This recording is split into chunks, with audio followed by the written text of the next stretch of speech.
All right, we are live, Out the Box Talks, Out the Box TV. I'm your host, Cril. And as you can see, we got a really nice panel. I got my brother A-Level with me. What's good, A-Level? Can I hear you? Yeah. A-Level the Wiz. Y'all know what it is. All right. Yep. We got the Fantastic Four in the building. You know what I'm saying? Oh, yeah. Word up. Pardon for the technical difficulties. We were supposed to start a little bit earlier. We were supposed to start at 10:30, but we are here nonetheless. We got a nice panel with us today, man. A few brothers that have been bigging us up and supporting us on the channel. So we are extremely appreciative to have you all here for an epic event. So, brothers, introduce yourselves, man. We're gonna talk about this Nas album today, this new Nas album, but definitely introduce yourselves so people know who you are. I guess J Red. Yeah, Mark. Oh, okay. Hey, it's Mark, man. This is my brother A-Level. He patched me in. And Cril, salute, man. I've been a big fan. You've been putting out quality content for years, brother. So, I'm just happy to be a part of it. Absolutely. Man, thank you so much, man. That means a lot. Thank you. That's my good brother. That's the funk doctor. You know what I'm saying? That's what we call him, because that's his profession. In real life. You know what I'm saying? And I met this brother going on 20-something years strong. That's my musical hip hop twin right there. Yeah. Family. Yep. Yeah. It's always a pleasure, man. And I got J Red. Yes, sir. What's going on? What's going on, my peoples? My name is Jared. Call me J Red.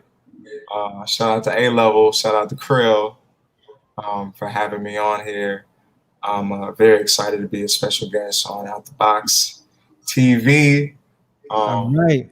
I'm a fan of what you guys are doing, keeping the conversation and the discourse of hip hop alive and well.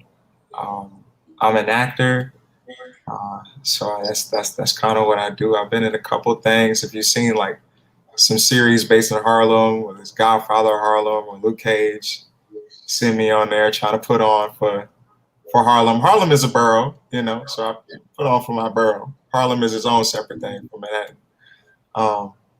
But yeah, I'm excited to be here for sure. Oh, that's what's up. So you were, what role did you play in the Luke Cage? So in Luke Cage, I played Luke's older half brother. Cottonmouth, Diamondback. I be getting the names mixed up. I played the younger version of Diamondback on Luke Cage. Yeah, definitely remember that. Anybody mistake you for with a real Cottonmouth in the streets? Oh, I feel like I only got recognized like one time for it, and I was surprised that even happened. Like, I'm surprised when people like see me in something and then they're like, "Yo, you're that guy." It always throws me off. I'm always grateful, but it's always like, "Really, you saw that?" Like, I don't know.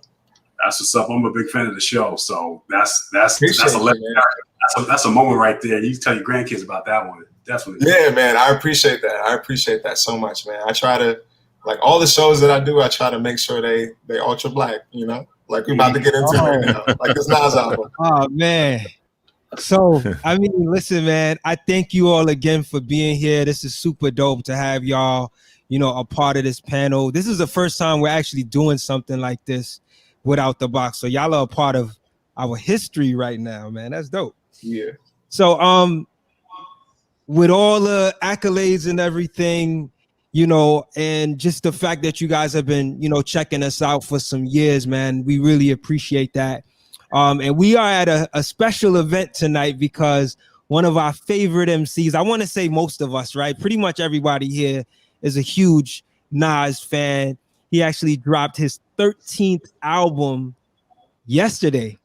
Is it? Yeah, it's still Saturday night. Yes. So he dropped his 13th album yesterday, King's Disease. And me and A Level, we always talk about Nas. I think our last show that we did on YouTube, it just somehow ended up going into Nas, our concerns and our issues with Nas. So I was like, man, I was talking to A Level last night. I was like, yo, man, I think we got to do a show on this because there's been a lot of talk about this project and, you know, just the anticipation for it. Will it live up to the hype and so forth? So this show tonight, we're gonna be talking about that. So what I guess to start things off, you know, what are y'all immediate thoughts on this new project, King's Disease by Nas? Anyone could go. Or A Level, you want to jump it off? It's only right. I mean, for me, like everyone already knows how I feel about this guy. You know, Nas has given me quite a few heartburn, you know, heartache situations. He's one of the great goats of the game, and I guess this is the reason why I get the most frustrated, you know, with him in terms of not necessarily his lyrics, because he always brings that to the table. That's the one thing that you can always count on Nas, and I think that's what people come to Nas for. You know, people come to get fed, you know, but this is music, and we're talking about, you know, beats and rhymes, you know, lyrics and music. So that combined together presents the perfect marriage for people to have a perfect sonic experience. Because every time I hear lyrics, I don't necessarily want to just hear words. I want to be entertained as well too. You know, I want to hear how that sounds over music, or else we can have a whole a cappella album, and that's really not going to be that fun. It's going to be spoken word, you know. Yeah. In this instance, Nas, you know, Nasir with the Kanye album, I really had high expectations for that because of Still Dreaming, and you know, all of the, you know, You Mean the World to Me. Wow, you know what I'm saying? I'm like, whenever you hear Nas over those kind of tracks, he's in his element. That's his element, you know. Tracks like that, tracks like Star Wars, you know, like he just invites you, he takes you in, and he takes you on a journey, you know, and that's what you love about Nas the most, and that's what I thought I was going to get from the Nasir album. No, that album was terrible. You know what I'm saying? But was that even that was like 5 tracks, right? I don't know where he went or where he was trying to go, you know, but between that album and then I know Lost Tapes 2 was not an actual studio album, was a collection of pieces, a collected work piece, but that disappointed me as well too. So that was like strike 1 and strike 2, and I'm clearly, honestly, as I posted in on numerous different blogs, I was like, you know, I'm almost about done with this guy. You know what I'm saying? I mean, it's to the point that it was kind of scary to me that I was really not looking forward to a Nas album. Yeah, that's scary. Wow, you know, like there's just so much music out there. This, you know, Funk Doc, I mean, you could attest to it. There's so much music coming out now than it was 20 or 30 years ago. Absolutely. Yeah. There's so much music to consume and listen to at a time. You know, you can only hold on to album for maybe 2 or 3 weeks at a time, and then the next release is coming, and the next release is coming. So I was like, okay, I'm all right. And then when this album was coming in, I was like, it kind of came. All I heard was Ultra Black, and when I heard Ultra Black, I'm like, yeah. And that's probably because I was, you know, burned before and post-trauma situations. So I'm like, really like, okay, whatever. Because he's been in the situations where he builds you up. Yeah. And he brings this to you. And then you hear, you won't see me tonight. You won't see me tomorrow. And then he goes into this, I'm like, wow, what happened? What happened here? What's going on? So I've been deceived before. So I heard this and I gave it a fair listen. This is an excellent album. You know, this is the best album I might say that he's released since Nas' Life is Good. That's huge, A level. This actually sounds the way what Nasir should have sounded like. Yes. Nasir should have been that album. Like what he was trying to accomplish, and what I love about what he's trying to do here, I think he might have been able to accomplish it, is actually bridge the gap. I see what he's doing. Taking these collabs with people that you probably wouldn't really expect him to do collabs with. I mean, me personally, I really didn't really care for the collabs too much because it just didn't work for me. You know, honestly, the album is that dope that he's good without those. But Hit Boy, you know, wow. Yeah. Produced by Wow. Hit. I was that like you just took all the words, like everything, every sentiment that I was gonna say about this album. Al just expressed it. Like when I was listening to the album, I actually felt that same feeling of like this. Not so much the features, but the production is really bridging that gap because there. I know that this has been a thing for a while. Like people like loving Nas's lyricism, but not being a fan of his choice in beats, Right. and production. And not to discredit any of the production that he's had before, but I feel like as far as introducing people to Nas in this generation, this album is gonna be that. Everybody, of course, already respects him as one of the top lyricists ever.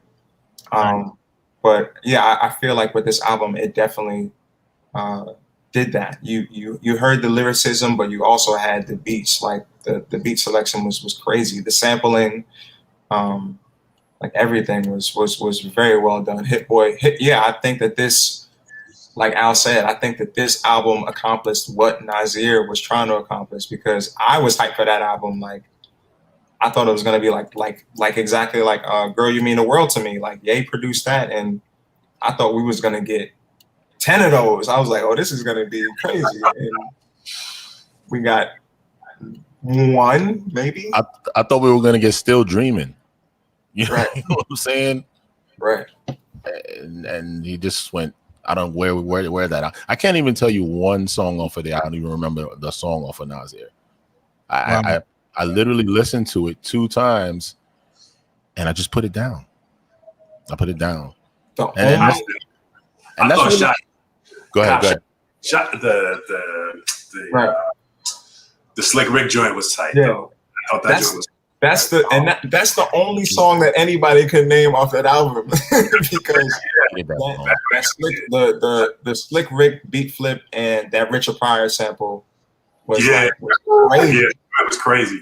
Yeah. So everybody was like, "Yo, wow!" We was hoping was gonna really like permeate through that album, and it just didn't.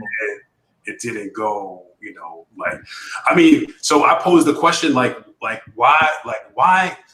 I mean, I just feel like this is a conversation like New Yorkers really have the most about Nas, because even though he's a great lyricist and like, came out with arguably, some of the greatest hip hop, the greatest album of maybe arguably of all time, he's always been like the home team champ. You know what I mean? So right around 95, Outkast was, South Got Something to Say. Mm-hmm. They held it down. We had just been reeling from like the West Coast, like really putting their foot, a chokehold on the game.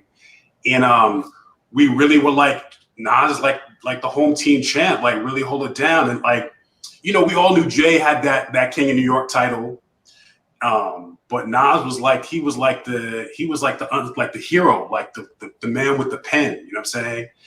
And it got to the point, like I even remember it was written. I remember like hearing that album, and we were like, there was so much disappointment about that album. I know Al feels a certain way about it, but that album to me is a classic.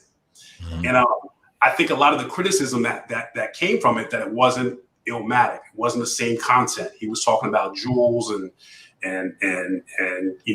shootouts and all kinds. You know what I'm saying? Like, so he was in a different space, and I think the great thing about this album, I'll tell you, when I first heard it, it didn't grab me. It didn't really grab me. And I'm the type of person to like really listen to production first. And I think I was just caught off guard by the production. I'm like, Hit Boy, like we've been waiting for a premiere album for the longest time.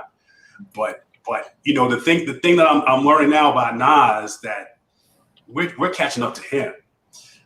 If you think about it, this man is poised to be like a billionaire. Like, I mean, he has investments in Amazon, pharmaceutical companies. Like, this man is a mogul.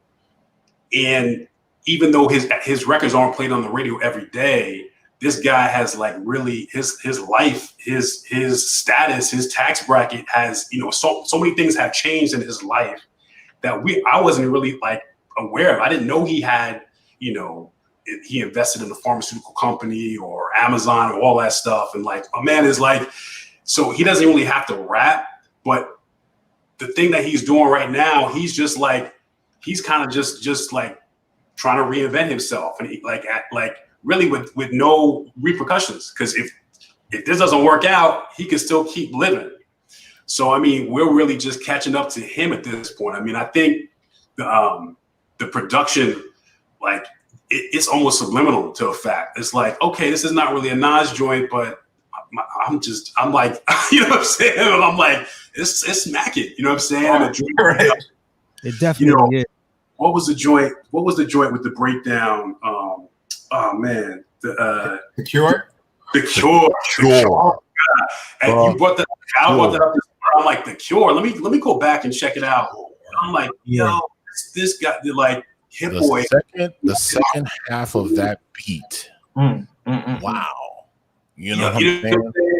So we're just catching up. I mean, like, this is the first kind of like for us, Nas was like always, we kind of like hung on to him as that beacon of like real hip hop.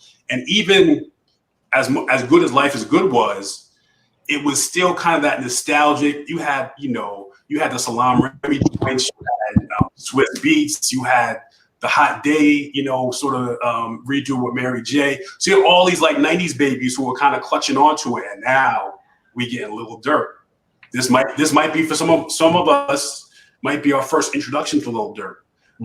You know what I'm saying? We getting ASAP Ferg and names we never heard of. But if you really catch it, I mean, that Lil Durk joint, that's the radio single. That's the one you're going to hear on the mainstream. You know, he's almost kind of trappy, kind of, you know, melodic, but on the surface. But if you cut underneath it, you hearing stories that, like, you know, stories he could have told 20 years ago, and now it's talking about how he got into, like, Chris Lighty let him into the tunnel with heat and with knives on him and all this stuff. Like, he's just kind of straddling between, you know what I'm saying? And that is Nas. He straddles between us holding on to the nostalgic. Come on, where's Illmatic? Where's that Primo album? Where's this, that, and the other?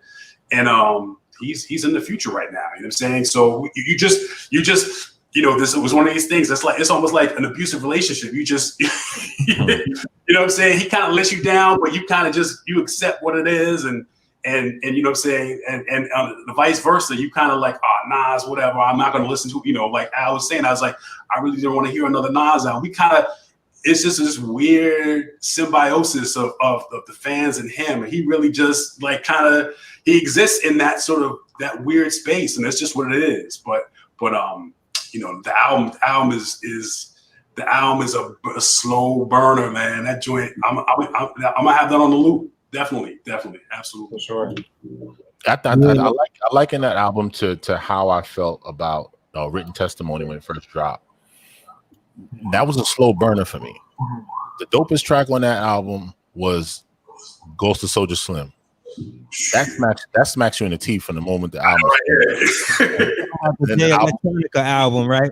It opens up, you know, you hear Minister Louis Farrakhan, and you feel like you're about to be a part of something epic. And that's what I kind of miss about albums. You know what I'm saying? Like, something crazy is about to happen. But the rest of the album, I didn't really care for the beats the first listen. It wasn't instantaneous, but by the time I listened to it the second and the third time, Universal Soldier, like, come on, like, Ezekiel Wheel, like, yo, these joints are like crazy. Like, he's rhyming like you never heard this before. I was like, this is. I think it became like not just an album; it became like a work of art type of piece. Because you listen to some of the songs actually play out to the end. Like, you know, a lot of hip hop songs technically verse, chorus, and that's it. This actually plays out, and that sounds actually good when you're actually kind of laying down in your room, just kind of dim. These are the kind of elements that, when you're listening to it, it actually sounds better. You actually get it, Yeah. And that's kind of the kind of mode that you have to kind of be with this album, with King's Disease, because it's heavy mental stuff. Indeed. Wow, that's heavy, man. It's a lot. Y'all said a lot already, man. y'all just went running with it, man. I guess that's the feel that you get with the album. I gotta say I agree with y'all. Like, I didn't expect that this I wasn't expecting this album to come so quick. Maybe people that have been following Nas might have known about this project. I wasn't too familiar with the Hit Boy collaboration, but just like you guys, I was a little hesitant myself when I heard it was Hit Boy that was actually going to be producing the album. But I definitely feel like it lived up to somewhat of the hype, but I don't think it's like great status yet, but it's definitely one of those projects that I could say, okay, I like it. I could vibe to it. So let me ask y'all this, man. Like, I can't remember count of how many tracks. I think it might be 12 or 13 tracks on the album. 13 tracks. 13 tracks. Actually, 13 is a bonus track. Okay. What was the track that grasped your attention that made you say, like, yo? Because I'm gonna tell you right now, the album was kind of like, when I first started listening to it, it came out midnight. I started listening to it, and it was just vibing, right? But when that Firm track hit and AZ's verse came on, I was just like, whoa. Yeah, he aired it. That was the track that made me say, wow, like I was really excited about it. But that was also a track that people were anticipated about because of the lineup. For y'all, what was that track that hit y'all that was like, yo, this is it, man? I really like that, got you mad excited when you heard it? The Cure. Go first, yeah. The Cure. The Cure. So you got all the way to the end of the album, or you jumped to it? No, I just flowed through it. Okay. I flowed through it. Nothing really jumped out at me extraordinarily until I got to that song. You know where it started to pick up momentum for me? By the time we got to the Definition. When you get to the Definition, and then what's the other song after it? 10 points. 10 points. 10 points, yeah. By the time you get to 10 points, it's picking up momentum lyrically. And by the time it gets to The Cure, and we get into that second part of the song with that beat, I'm like, wow. Yeah. Wow. And I'm like, yes, Nas, this is what I'm talking about. Like, let us have it, and he literally gave it all on that point, like that literally sounds like this is the end track, because it really technically is the last song on the album. What did you love about The Cure? Was it the switch up? Like, I gotta say, when I've been hearing people say The Cure, I didn't really listen to it too well. But go ahead, and y'all could either give y'all points on that. Like I said, that beat is retarded. Okay, I really wasn't expecting that, because at the most part, the album had a kind of trap. Yeah, it definitely had that vibe. It had that millennial feel to it. Somewhat there, yeah. And which wasn't really bad, but that song right there, Hit Boy surprised me with that one. I was like, wow. And if you hear the way he sequences it, the beat, like how he drops the kicks and double kicks on top of it, like while Nas is rapping, it just sounds like rapid machine gun fire, like like it's the beat and the rhyme is just like hitting you at the same time. And I was just like, wow, that's what registered with me. That's what's up. Yeah. What about you, J-Ray? Yeah, I'm not gonna lie. The Cure was it. Like, I mean, I did like the intro track. Yeah. Intro, yeah. I thought he said some profound stuff on it. I mean, Nas is known for being profound, but there was some stuff on that track that I really was like, wow. He said something about like the stupidest part of Africa were the people who developed algebra, and I was like, that was a dope line. That was a bar right there. That was crazy. Yeah. I did like the track with Dirk. Yeah, that was dope. Full Circle was crazy. Crazy. Like that. Full Circle, yeah. That's I know you said one, but I'm just like these songs. Go with it, man. Yeah. That Full Circle like felt like so like it felt modern and nostalgic at the same time. Like just hearing all these people who we haven't heard, Cormega and Foxy, and hearing all these people who we haven't heard in a minute, like get on the track. It's just like it's like the same like when you hear like a DMX song now, you're just like, wow, like I'm just so glad that they're back at it, back doing their thing. But The Cure, man, was just like that song is like the perfect marriage of like Al said, like the lyrics, the Nas's like flow on that song is beautiful, and that beat change is like you almost miss it. Like if you're not really listening closely, you'll miss that the beat even switched out. Yeah. So those were mine. I gotta go back and listen to The Cure again, man. Crazy. Yeah, man. You need to play. If we could play that right now, that'd be great. But the thing is, I would love to play it, but YouTube might flag the track. Yeah. We don't want no copyright. We don't want no copyrights, Nas. Nah. And I don't mind, trying to play like a snippet, but I don't know if they're gonna flag it and they throw off the video and stuff. That sucks. Yeah. But I agree with the Firm track. It was great. It was going someplace until Foxy got on the record. For me, like the three of them were kind of already on a certain wavelength, and to me, she kind of sounded rusty and off topic. Like I didn't really get it. To me, it would have sounded better with Nature on there. You know what I'm saying? Can I tell you what it is? And sorry to cut you, A-Level, but listen. I like the fact that Foxy is on the lineup. I think she should be on the lineup, right? Yeah. But here's my concern with Foxy's verse. Foxy's verse is not in alignment with what they're talking about at all. If you listen to Nas, AZ, and Cormega, their verses are very reflective. They're talking about kind of like mistakes they made in the past, and they're really talking about their growth, right? And how much they've grown. And Foxy comes on with the energy, but she's just like all over the place. You know what I mean? It's like braggadocious. Like her verse is very braggadocious, which has its place, but it just didn't flow with the other three brothers. And that was my biggest issue with Foxy. But then I thought about it and I was like, yo, maybe, and I could be reaching in this point. You guys tell me if this is a reach. But maybe they let her get off with that braggadocious rhyme to kind of put her on that pedestal as the female, because a lot of their verses was kind of like talking about, like mistakes they made in the past with like ladies and how much they've grown and stuff like that. So that's the only kind of, understanding I could get from her coming across that way.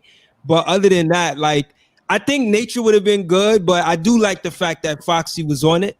But I mean, I hear you, A-Level. Like, I at least I agree with you. Like, I feel like her verse was just a little off for me. I've heard better from Foxy than what she spit.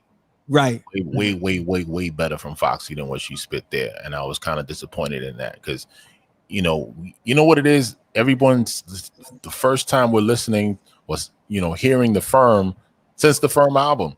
Yo, that's real. So now everyone's excited because it looks great on paper, right? You see it in the track listing. Oh, I wonder what that sounds like.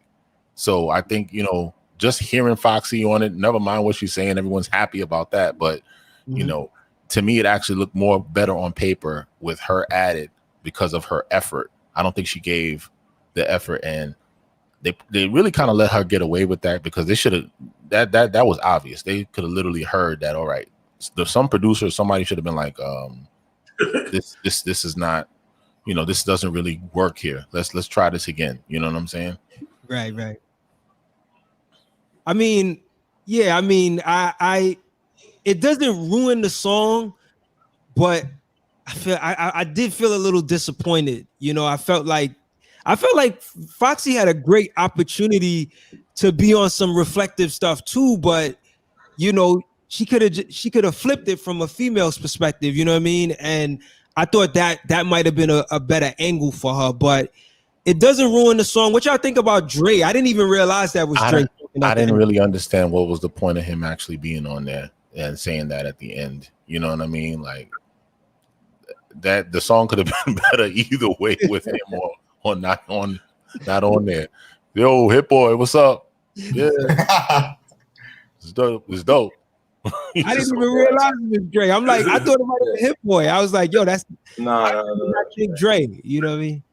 I don't know. I thought it was like I think it's just like a cool, like little, like his when I heard him like start talking, it sounded more like an outro than like somebody's verse. Like it sounded more like an outro to a track. Like you give it shout outs and all that. Like, and he was rapping too. He rhymed a little bit. He got rapping, but it was more like it sounded like an outro, like some you would spit on the end of a track, just like right.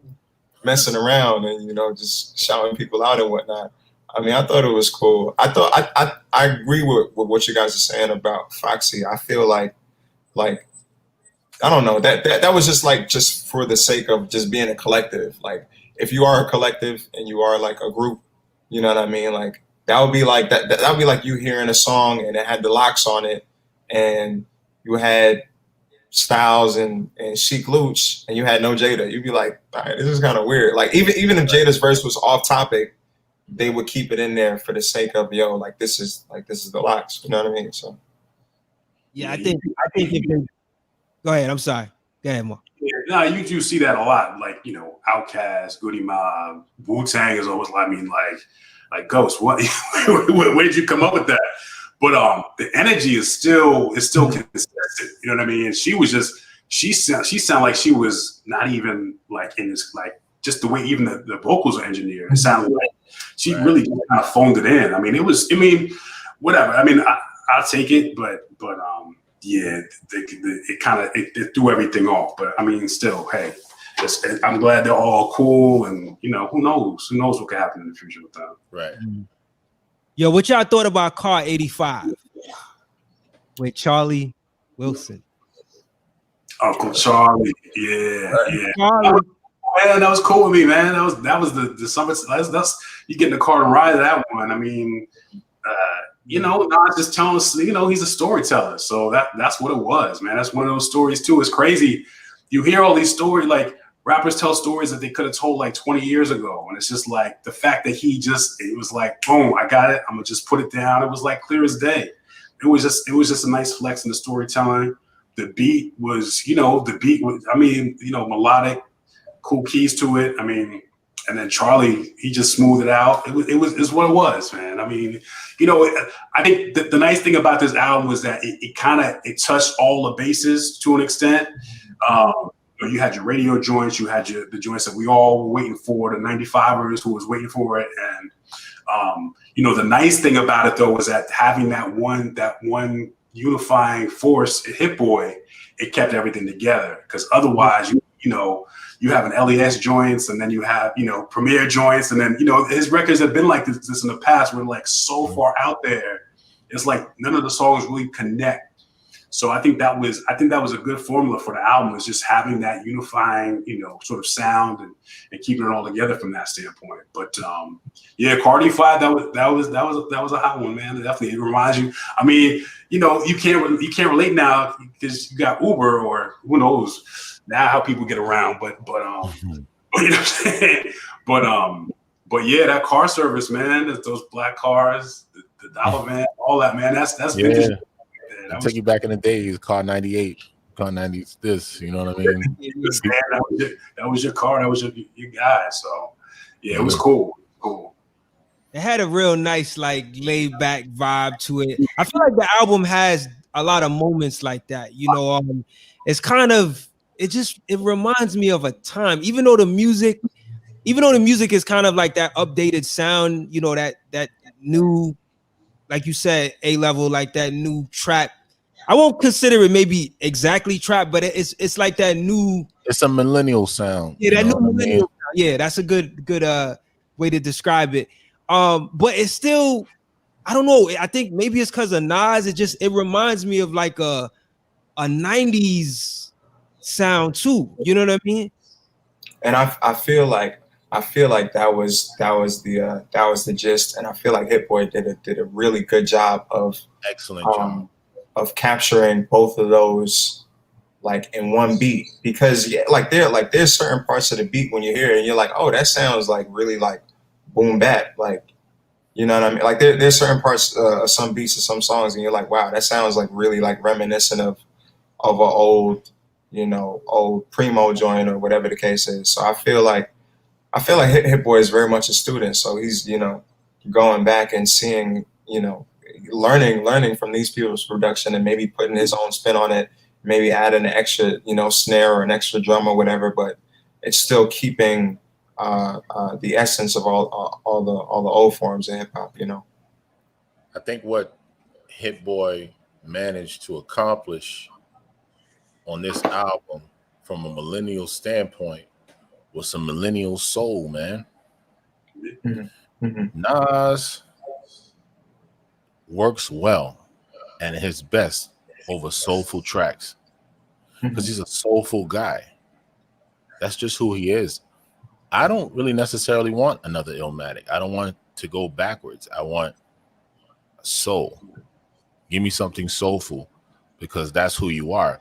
I think sometimes he tries to veer off and try to find himself to be these kind of artists that he really is not, and I think he wants to, maybe some people that he might admire that are his friends and his co-workers and even adversaries. I would like to do a record like how this person did a record, or I want to be that kind of person. No, you're a griot, Nas. This is who you are. Nobody's asking for another It Is Written. Nobody's asking for another Illmatic. Just continue to be who you are unapologetically, and you can get a person like a Hit Boy, just be able to identify that is the song that we need to go with here, because he skimmed over tracks like God's Stepson, bro. God's Son was remixed by Ninth Wonder, and that, wow, Mastermind remix, Book of Rhymes remix by Ninth Wonder. That sounds like what the original should have sounded like. Right. Did y'all hear that Ninth Wonder? Was it like, it was Stillmatic, right? What did he remix? God's Son. Yeah, that A-Level, you always talk about that, man. God's Stepson. Fine. Really? What happened? I guess it's one of them joints, like, you can't really buy it in the store. You got to kind of have a copy of it, or, right? I would imagine, because it's not really a copy. I think it was just like, yeah. He just got the acapellas and just rocked out to it. Yeah, it's like a mixtape. Yeah. No, it's the tradition of what a real remix was supposed to be back in the days. You just changed the beat. Right. And he just perfectly laid it like as though this is the studio album.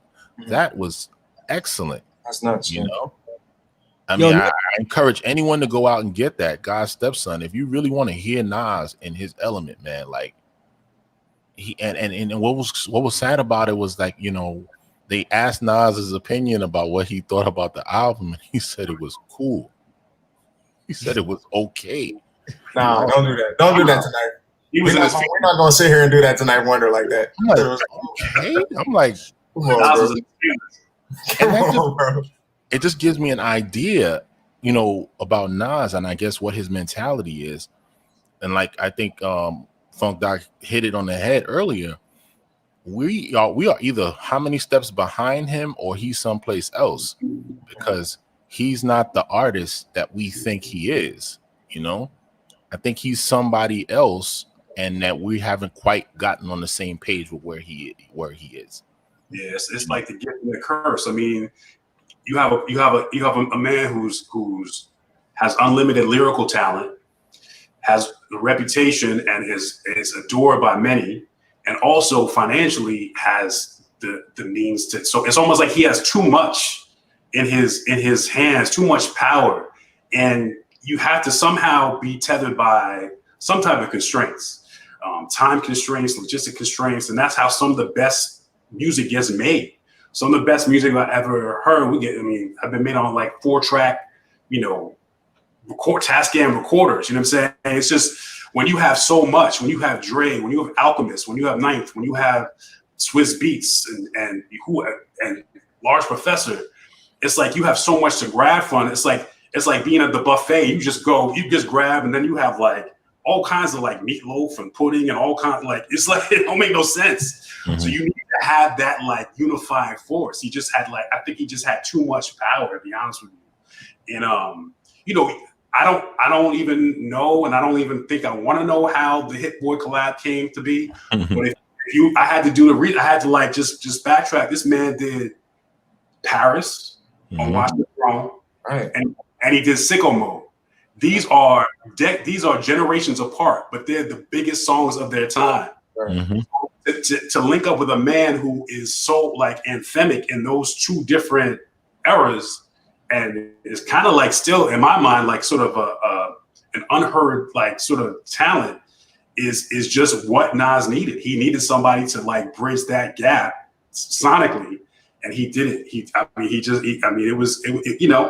The album speaks for itself. It's kind of like you can't really classify it. It's like so my wife, she looks on House and all that stuff. She's trying to show me like what this is traditional, this is modern, and then she showed me something transitional. I'm like, what is transitional?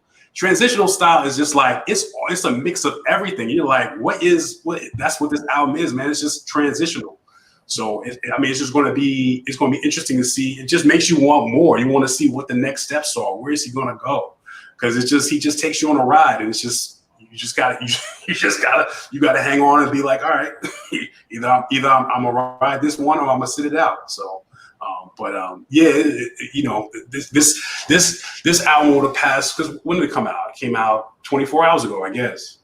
And we all have such strong like feelings.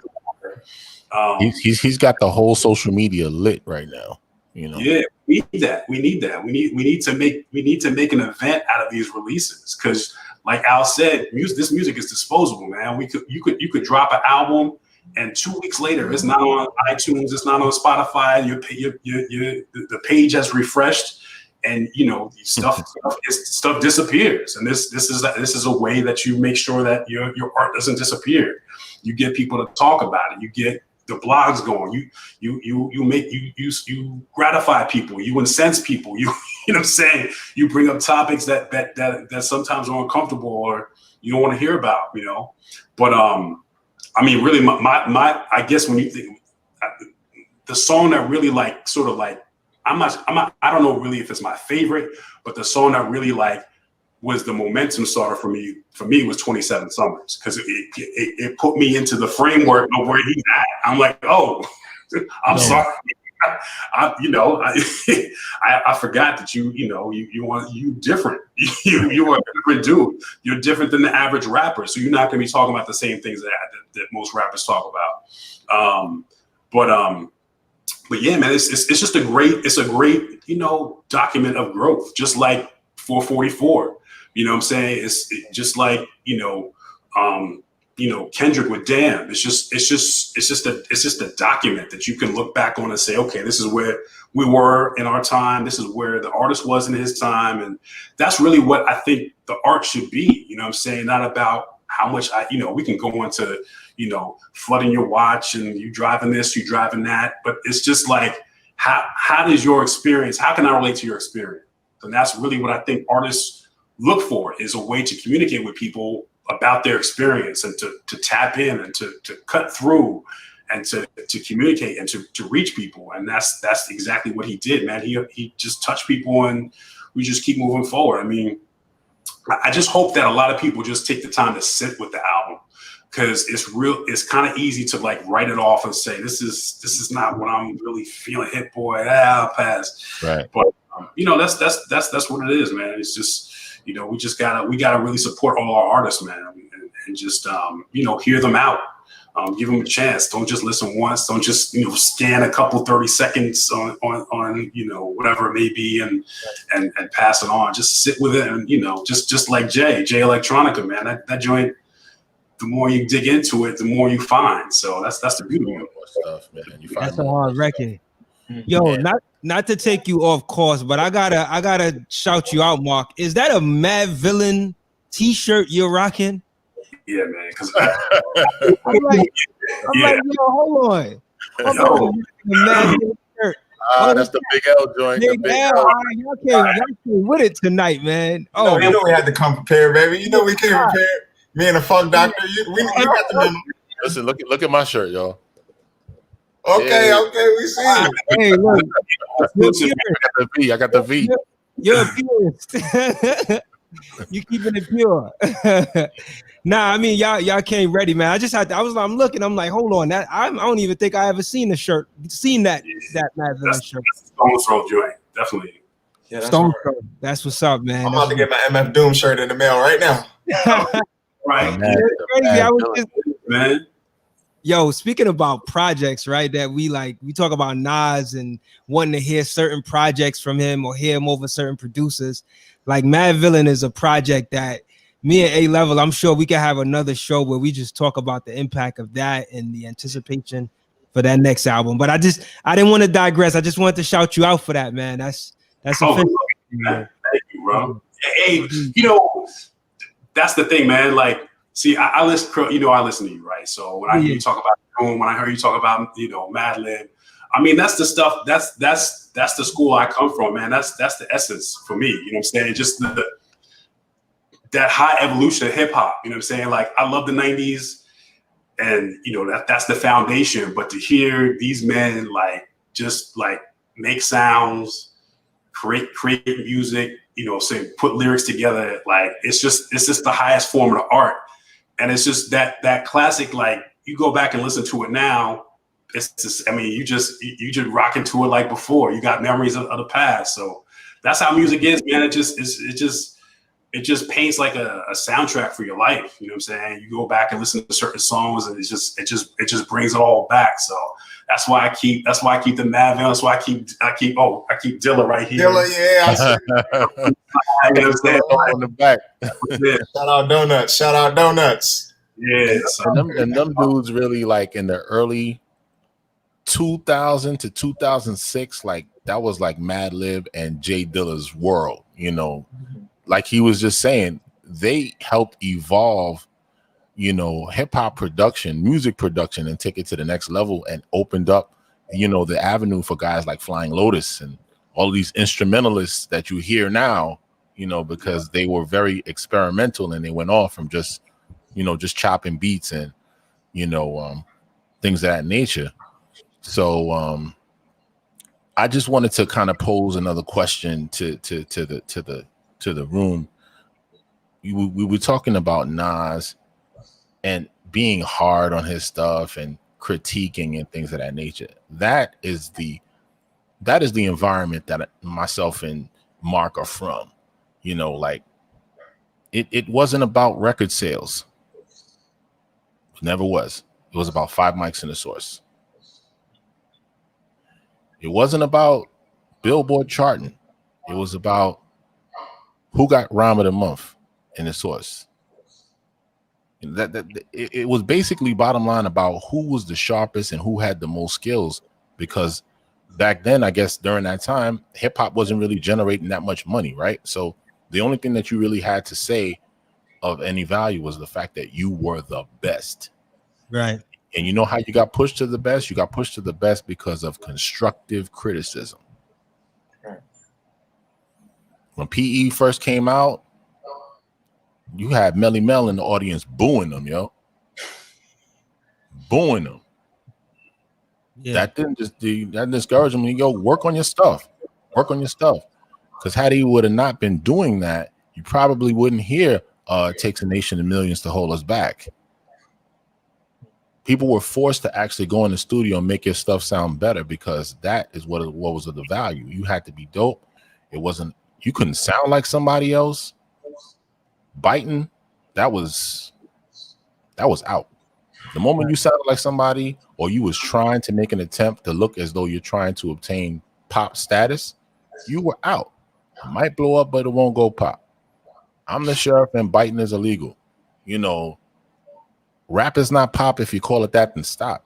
Hip hop became the total opposite of that. The total opposite of that. And this is the stuff that still scratches my head to this day. You know, not necessarily because hip hop is dead, but where are you, hip hop? What happened to you? Well, what are you doing? What are you doing? And you know, this is I guess some of the stuff that I'm writing, upcoming book, shameless plug. I used to love her. You know what I'm saying? Oh, that's what's up. Is that breaking news?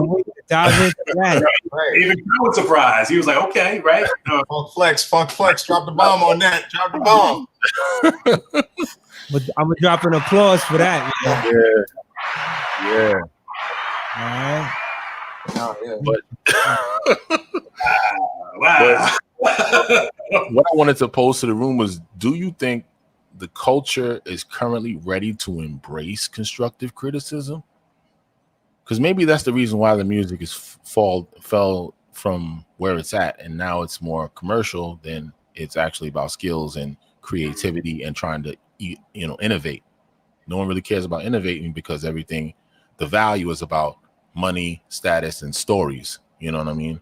I say this because quite often what happens is the narrative tends to get misconstrued because when you try to critique something and you say something is whack, everyone's scared to say something is whack. You know, everything, you know, when the music, oh, that was cool, that was dope, that was good. Whatever happened to someone wanting something to be great? You don't hear somebody saying something is too great too often. Oh, that was a good album, that was cool, I liked it. You know, everyone's afraid to be calling you a hater. When you say something is whack, oh, you hating, or you hating, or you're a dinosaur. You're from an old school era. You don't know about what's happening today. So you get called that. So it's like automatically these things, people deflect these things. And now it's like you don't get a chance to constructively critique the art form anymore. So there really is no art form left because no one wants to hear that. Why is that? Yeah, that's a great question, man. Like, I feel like there's so many ways to look at that, man. You know what I mean? Like, we got to be more responsible, man. That's what I would say, man. We got to be way more responsible with the art, as a collective. You know, I feel like often when I talk to people that's into the music and, you know, into hip hop, it's usually on the surface. It's not like, you know, deeply connected like that. You know, like somebody was saying, I forget what interview I was watching. They was saying, do people listen to music more than they actually watch TV? And they said that they watch TV more. And I always had this mindset, A-level, where I feel like the way people watch film or people watch movies, they don't give it that same amount of time to the music. You know, how we used to be able, and I think, you know, with so much music being readily available now, where, you know, you could access music through social media, you know, you can have it on shuffle, you know, on you know, the streaming networks and stuff. Like, we're not listening to music the way we used to on a cassette or even on a CD, right? Where you literally had to get through the whole actual album, right, before you could flip to the next. So I don't think we're listening as keenly as we used to before, you know. And I feel like the music has become very, very cookie cutter in its distribution, and because of that, people are not really taking the time to listen. So that's just one perspective that I have that feels like that's my reasoning behind why I think we're a little bit behind, in terms of what you're talking about. I don't know if anyone feel the same, but yeah.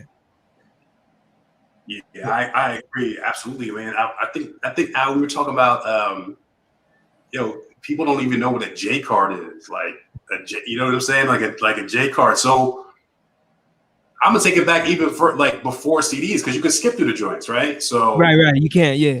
we can do records, we can do but tapes. That's sort of like I started listening to Columbia House. I had the subscription. And you sit there and listen to the joint, but not only you just listening, you've got a physical piece of plastic and a piece of cardboard that you roll out. You know what I'm saying? You sit on your bed, you stare at the wall, whatever, you roll out, you look, okay, who did the first joint? Not even the track, but who did this song? You know the names of the Minor song? notes. It's track number 8, 9, you see who produced what, you see the publishing, you see the writing credits, you know what I'm saying? And it's like a maze, it all connects. So your understanding of music is much deeper. If you want to go back to records, you just literally taking the record out of the casing, putting it on the record player, putting the needle on it, and having this cover that is 12 inches right in front of you, and you flip it over, you look and see. That is all part of the education and knowledge, so that when you're listening to something, there's more of a meaning. And you're right, now, people, they don't even buy, there's no purchasing of music. It's all streaming. It's all on a loop. So you press a button and music comes out and you say, okay, all right, cool. I'm at my job. It's time to go. You put your headphones on, same deal. So there's no ownership to the music, you know what I'm saying, on the part of the consumer, because you have to buy into the experience. So it's really hard for you to buy an experience if you don't know who you're listening to, what they've done in the past, who produced the song. You don't even know. And I think also the sense of originality is just lost. I mean, it's like, again, you had Snoop Dogg, Wu-Tang Clan, Midnight Marauders, Hieroglyphics was just popping off. You have all in one genre, all these like dynamically opposed like forms of music. You thought they're almost in different genres. Now, I'm gonna tell you, I'm gonna lose some points for this, but I'm a fan of Future. I'm a fan of Young Thug, because these guys, when they came out, they sounded so different from anything you've ever heard in the past. I'm a fan of Drake for that same reason, that they're able to really just kind of make their own mode. But for every one of those artists, there are artists who are coming up underneath them who are the biggest artists right now. You have, so for instance, you have the Future. Of course, the obvious was my man, Panda, whoever, I forget his name. Designer, they're all acting crazy, right? Future, you got this kid, Roddy Ricch, who my son started listening to. I'm like, that sounds just like him. But the thing is now, the opportunity is there. So I think it also has a factor of the way, like you said, the way that music comes out and it hits you, and artists can make music. They can just put it on their Facebook, whatever it is, stream it, and it comes out. So rather than having to like appease an A&R or a record executive to be different, you just put out the same thing with the same formula that worked before, and lo and behold, you're on. You're the man. You're popping. You're making money. So It's really just more of a form of like opportunism than like creativity. So I think that is why I think those are two major parts of the problem. But you're right. We're not G-checking. We're not checking each other. We're not saying, yo, you sound just like Future. Nobody told anybody tell Roddy Ricch he said or Panda, whoever, I forget his name. But you sound just like Future. I'm sure they have, but he was just like, yo, I'm gonna just run with it. I'm gonna just go. Kanye signed him. Like, I mean, so that is the reward that you get for sounding like someone else who used the same formula to work. So I think that's part of the problem. And I think we're still in a good state with music right now, because just as easy it is for these artists to come out who sound just like each other, you can also get music from other people. That's how Chance came out. Chance still hasn't. I don't think he even had a record came out. Say what you want about Chance right now, but that acid rap, that joint was a classic, and I heard it for free. You know what I'm saying? So you're getting all these young artists now who are coming out through the same channels. It's just there's so much more to sift through. But But you know, that unfortunately that the mediocrity kind of is rising to the top right now, just the way the structure is. You know, so it's all right though. I mean, I'ma still be, you know, I'm still be rocking to whoever's out now. You know, who I like.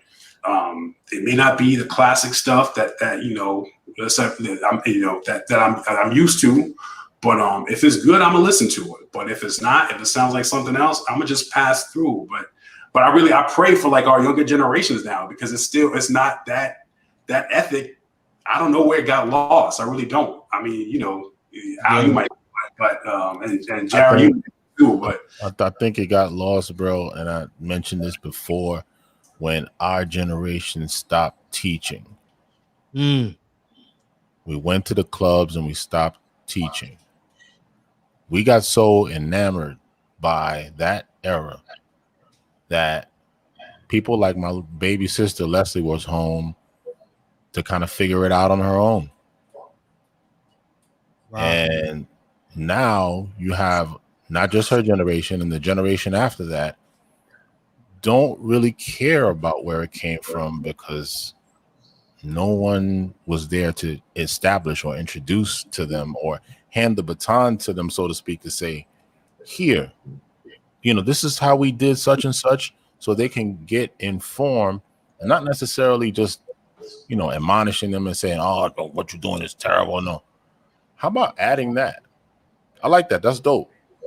You add this to this, because that's what the generations prior to us were doing.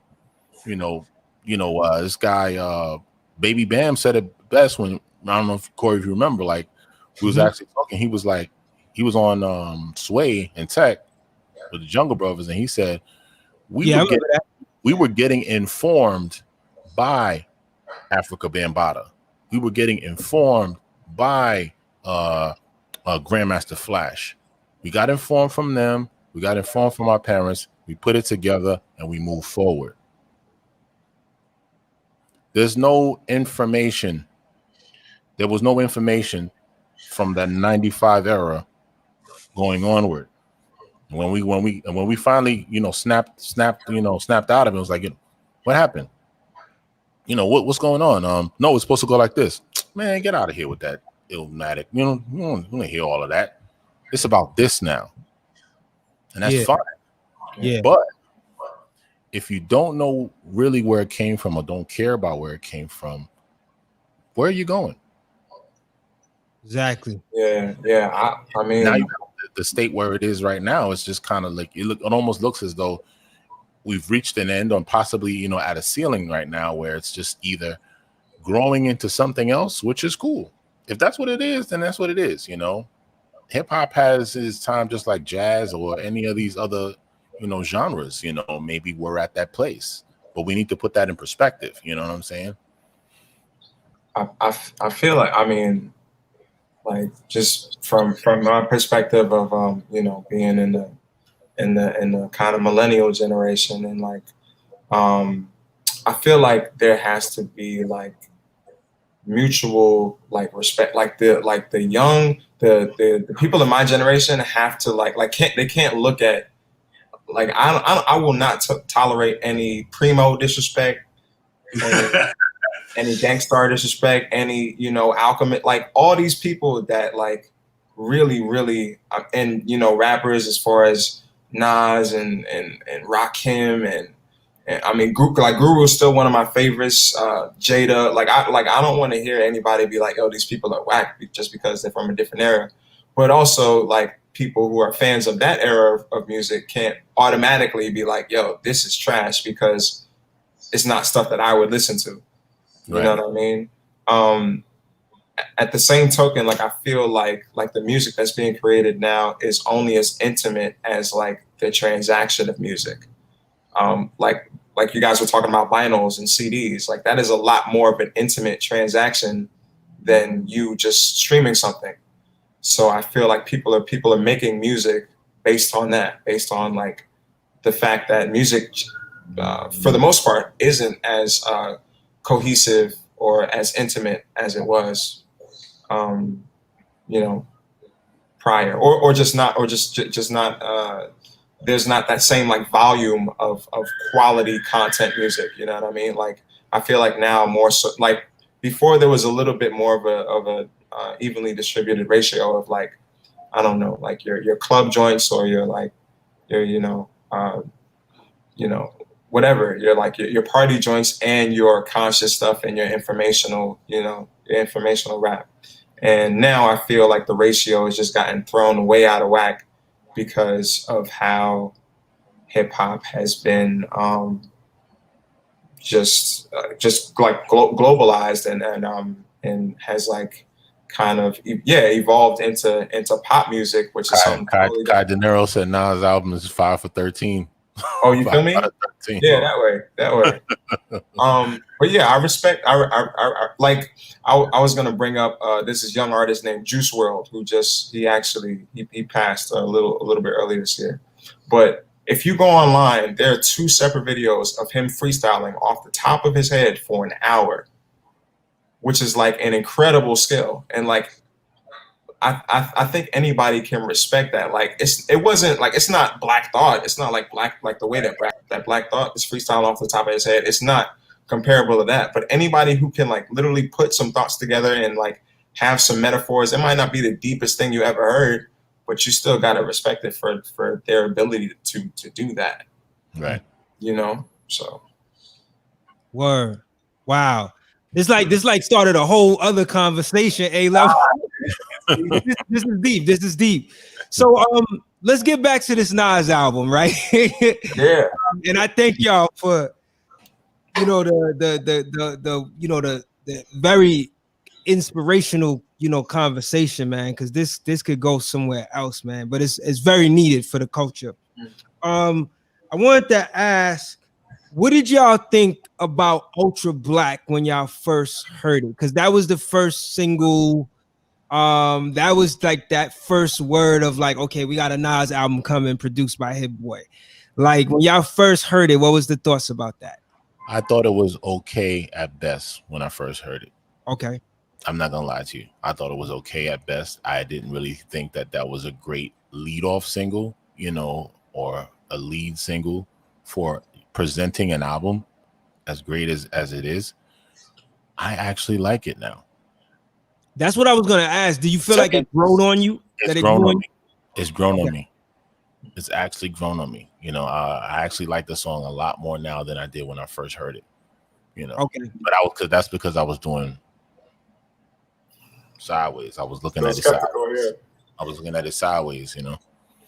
Joel Joseph says album is dope. Thanks, Joel. Yeah. Thank you, Joel. I was gonna say when I heard that I wasn't blown away by it. I thought it was cool. I'm still not like blown away by it, but I see how it like fits into like it would be like you reading one chapter of a book out of context. Yeah. You know what I mean? Like when you listen to the entire album, like you see where all the songs fit. And like I feel like a big kind of commonality in what we're all saying about the album was like the cohesiveness of it. Yeah. Whether that's I just say that we're all wearing black at some degree right now. Oh yeah. We're all ultra black right now. You know what it is. You know what it is. You know how we rocking. You know how we coming. A-Level got the charcoal, but you know still You feel me? The charcoal. The charcoal black. That's ultra black. It's charcoal black. Charcoal black. Yo, but nah, go ahead, J-Rad. My bad. I just no. I was done. I was just talking about the cohesiveness of the album makes you appreciate it that much more, and makes it a lot more timeless. Like you hear a lot of albums sometimes that just sounds like a bunch of different singles, and it's like it's going to catch on the radio, but you're not really going to come back to it because it doesn't feel like one solid project. It just feels like a mixtape. It feels all over the place. It feels scatterbrained. So when you hear something that feels like, oh, somebody actually thought this through A to Z and thought out all the beats and all the production and all the features and the placement of it, it makes you appreciate it a lot more. The Doja Cat diss. They say it's a diss. Nas took it back. Nas said it ain't no diss no more. What did y'all think when y'all heard that? Because I was like, it definitely raised my attention. Even though he didn't like emphasize it extra or anything, but like when I heard it, I was like, oh wow, okay. Yeah, that was a shot. That was a shot. Yeah, he's trying to be politically correct now and taking it back. That was, You know what I'm saying? that was definitely a shot. Now, some people are saying that he's coming at her because she's a sister, but I don't particularly think that's the case. I think it makes sense for her, but with the recent stuff that's been going on with her, but also it rhymes, right? Like it's really good for the rhyme, like when he said, I'm ultra black, opposite of Doja Cat. Now I heard that supposedly she has a diss record coming back at him. I don't know if it's a diss record, but she has a record coming out called N.A.S. Oh man, you don't want to get Eastered. He just said it and moved on. He didn't give him the whole exactly. Like it wasn't even a. It was kind of a slight, but I wouldn't say full on diss. Like he gave her, like a bar. Like if somebody gives you a bar, bro, that's not a diss. Like that might have been more disrespectful though, but I don't know. But I mean, it would be more disrespectful if like they were actually in. Yeah, if Doja Cat had like already made a whole song about him, and he responded with a bar, then I'll be like, all right, no, like it wasn't no prior beef. He just said a bar about her, and like it's about to get super ugly. It's gonna happen. Nas has a history of doing that, y'all. He takes shots at people. That's what he does. He took a shot at Nori. Nori, step your rap game up. Took a shot at Prodigy. He took a shot at anybody. He speaks his mind. Anybody, yeah. Wow. Yeah, I mean, they said she has a record coming out. I wouldn't do that. I wouldn't try to make a diss song. You're not a rapper. You're not a rapper. Do that, right? Yeah.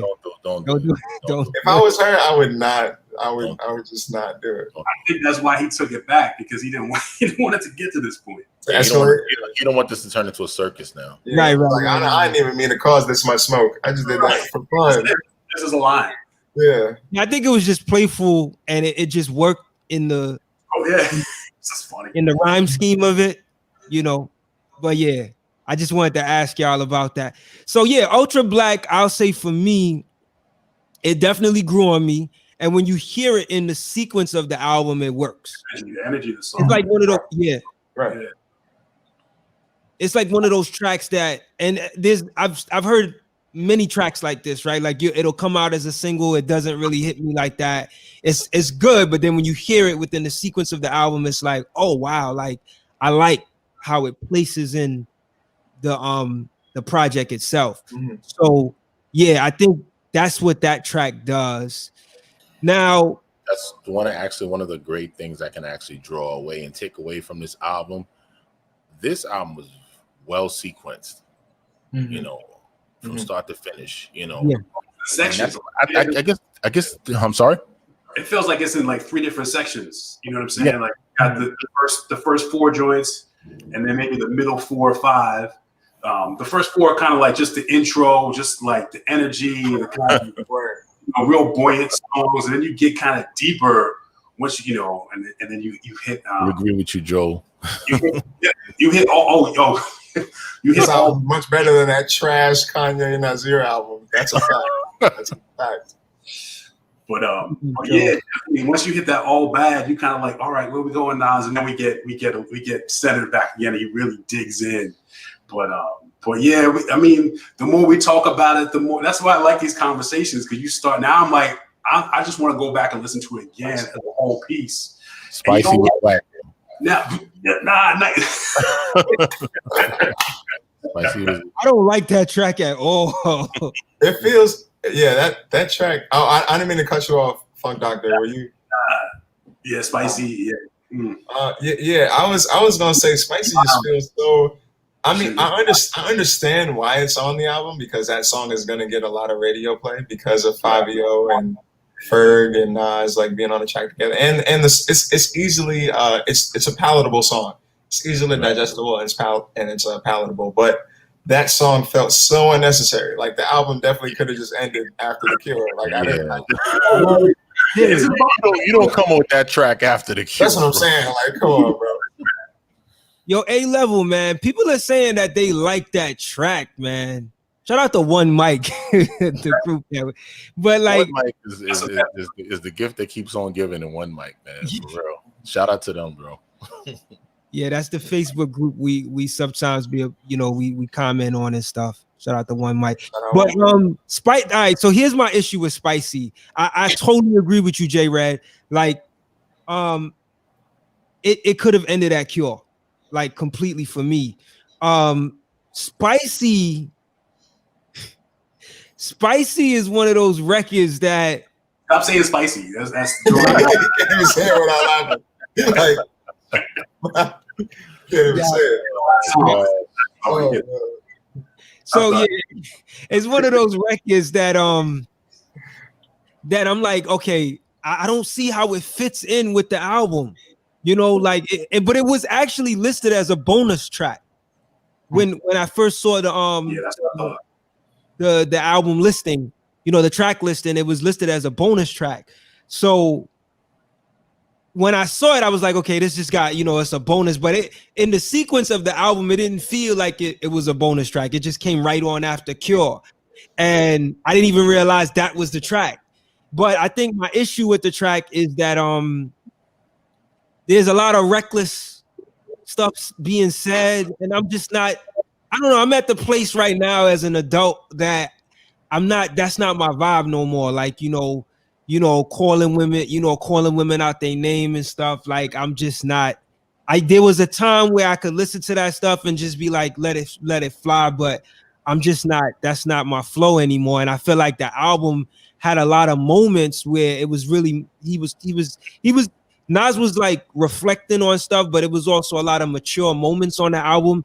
And I felt like this song just came out of nowhere just to just give like that reckless vibe, and I just wasn't feeling it, I don't know if y'all feel the same, but that's just my personal perspective on the record, and I felt like it just didn't work. It could have definitely been kept off. Yeah, I agree. It didn't have to be on the album. Now people are saying that the beat, it bangs in the whip, and it's, it probably does, and I did, obviously I haven't listened to it in a car. Anybody listen to it in a car yet? Yeah. Yeah, I heard it in the car. It sounds great in the car. Sounds great. Okay. Very well mixed. Yeah, but I agree. I agree, like that. It just, the lyrics, like it sounds like that Foxy verse. Like, it was just not really with the feel of the rest of everything else that I can listen to. Like, my ears definitely were like, all right, that's what we on. Because it's different when that's like when you're going into an album with the expectation of hearing like that kind of stuff on the verse. You know what I mean? And like, I like big up to Fabio and ASAP Ferg for doing their thing. They're doing their thing. Fabio's from Brooklyn, ASAP is from Harlem, from up here. So shout out to them doing their thing. But yeah, it felt very like polar opposite of Till the War Is Won. Like, that song is literally just about uplifting Black women, and then we go from there. Like, I don't know. It'll be like you having Keep Your Head Up by Tupac, and then immediately after that you play I Get Around, and you're like, what? What's going on? No, the only thing that made sense to me about that track was that I originally saw it listed as a bonus track. That was the only thing that made sense. Then I was like, all right, it's one of those tracks that probably was just something they threw in there. Maybe it wasn't even going to show up on the album, but maybe for whatever reason they threw it in. But yeah. How you felt about that, Mark? Nah, I feel the same way. I feel like it was just kind of like, all right, well, but it does, it as the kids say, it slaps. So I think that's what it is, yeah. I gotta say, you said what was it? Let me go back to the track list. you said "Till the War Is Won," right? Featuring a Lil Durk. Right. Do you feel like that record has the potential to be really big, like on the Grammy stage, or like a record that holds some weight longevity wise, or just more popular, more people talking about it for some time? How you feel about that? Because it has a very important message in terms of like you said, women empowerment, and making sure brothers and sisters treat women right, and then we each treat each other respectfully. I feel like that's the kind of message that you get on that track. Do y'all feel like that's a record that could be big for Nas, like One Mic, or one of his, or maybe like I Know I Can, or something like that? How y'all feel about that record? Yeah, I mean, I felt like out of all the records, that was the one that I thought could be like on the biggest stage. Just I think it was a calculated move to have Durk on there. Durk has been around for a minute, and his traction is still building. He's still bubbling. So I mean, as an artist, as a businessman, as a strategist, that's what you try to get your records heard by as many people as possible. Does it have the potential to win a Grammy? I don't know. I really don't know what they think about when they think about Grammys, but yeah, I understand. It was one of those albums that kind of just like, the more you listen to it, the more it makes sense in terms of why he made it and why it was couched in the way that it was. And I think it's a needed song, definitely. So the more people that can hear it, the better. So yeah, I thought it was. I mean, I think the answer is yes. I mean, I think it does have that sound to it where it can be placed, played in many markets and can be heard again. So yeah, I thought it was a dope track. I really do. I thought the hook was tight. I thought it was just. Yeah, I'm not mad at it. I'm just not mad at it. That was another track that had a change up too, right? The beat changed in that track. I believe so. Yeah, I gotta go back to that one. Quite sure. Yeah, but I think the beat changed in it, and it definitely it was one of those tracks that commanded your attention of his vocals, because I felt like when the beat changed, the instrumental became a little bit more subtle, and you heard his voice even more. It was like it really commanded your listening attention to his vocals. Kai said he was surprised that Dave East wasn't on it. Yeah, he said yeah. You feel like do y'all feel like Dave East could have we could have seen, like, Dave East would have made an impact on the project being on it? Definitely. Yeah. It probably would have been nice to have him on there. I feel like this is Dave's moment. Again, this is a guy who's been around for a minute, but like he kind of checks all the boxes in terms of, lyricism, say what you want, street cred. My man's like, even I feel like he's like a fashionista a little bit too. Like, it's kind of like, I could see him. I think he was on GQ or something like that or Men's Health or something like that for his workout routine. So he's creating his own brand and own image. So yeah, that would have been a good look, definitely. Just like I think the Lil Durk, collab was a good look for both of them. I think they both got, the bone. You got good vibes from both of them. They both made power moves by being together. So I don't know. Who knows? Maybe it was a timing issue, or but yeah, that would have been good. Yeah. Yeah, I feel like Dave is someone who like definitely holds Nas in high regard. Like goes out of his way to get Nas on his songs and to be on Nas's songs. So yeah, I feel like that would have definitely been dope. I feel like we'll see it. I feel like we'll see it whether it's like in a deluxe version of this album or in a song that's on Dave's album. Like I feel like they're gonna collab. It might not even be on Nas's stuff, but I don't even think Dave East cares. I just think he wants to be around him and like learn from somebody who, he looked up to become a mentee of somebody who you who you like look up to is dope in any capacity. Who y'all think had the better vocal feature as like the guest singer? Charlie Wilson or Anderson.Paak? Because the Anderson.Paak track was called All Bad. All Bad, yeah. It's all. I think neither. For me, neither. Neither one really did anything for me. You know, like I've heard better from Anderson.Paak. Right. Yeah. I've heard much better than from Charlie Wilson. That was just, you know, look good on paper and let me add them to the song, but it didn't really make the song any better. You know, like I said, you know, for me. Yeah, I actually like their both presence. I don't know.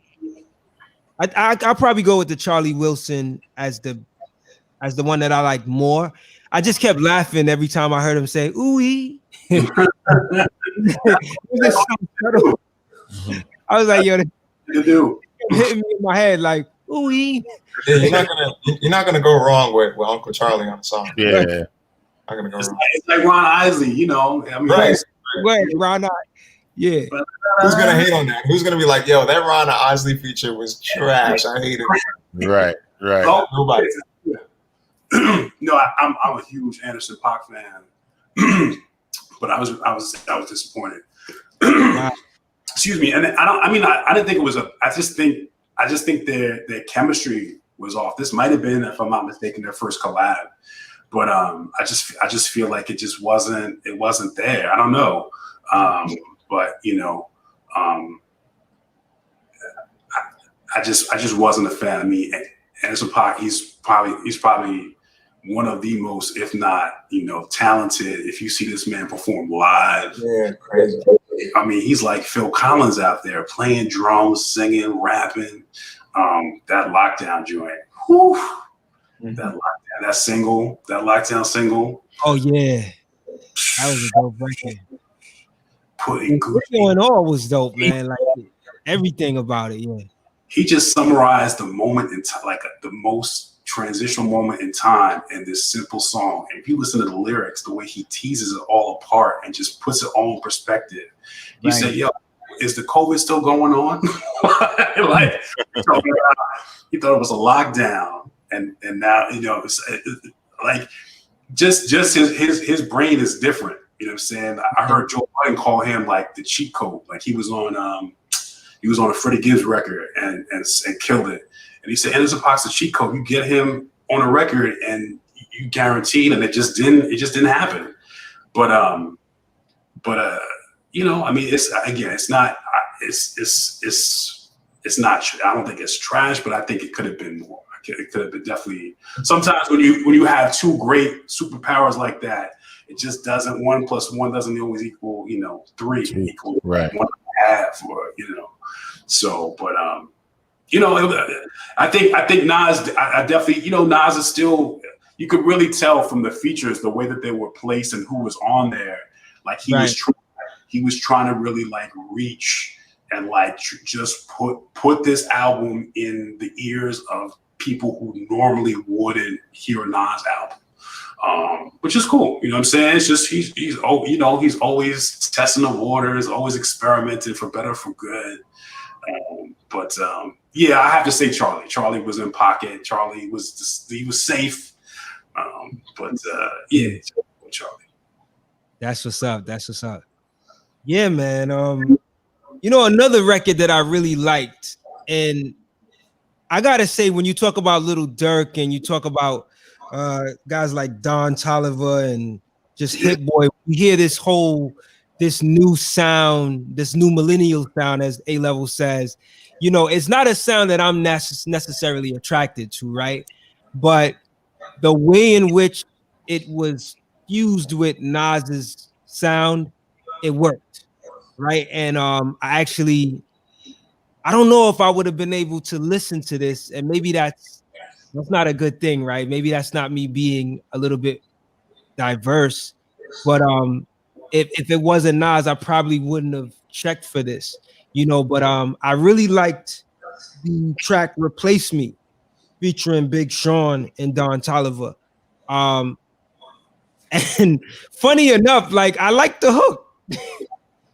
And if you know me, you probably be like, you like that hook? Like, like, but it was something about the song that just had me in the groove, the melody of it.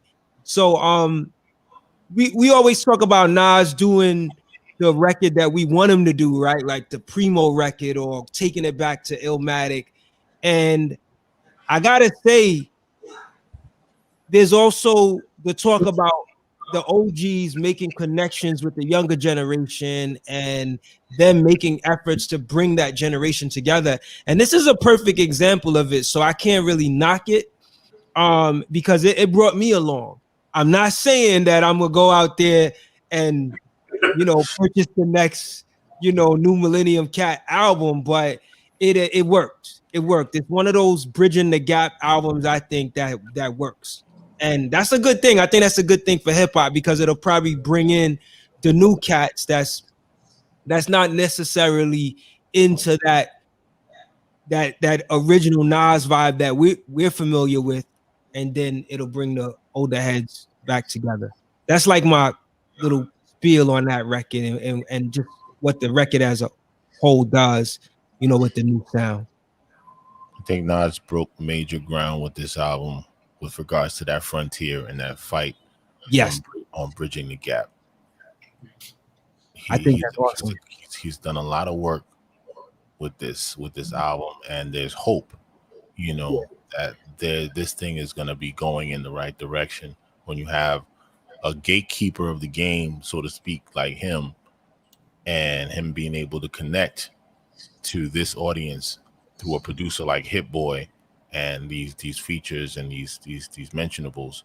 I think that's a great look. It's a great look for hip hop community. That's crazy. As soon as you said bridging the gap, it just opened my eyes. Like that's what he comes from. Like that, his dad.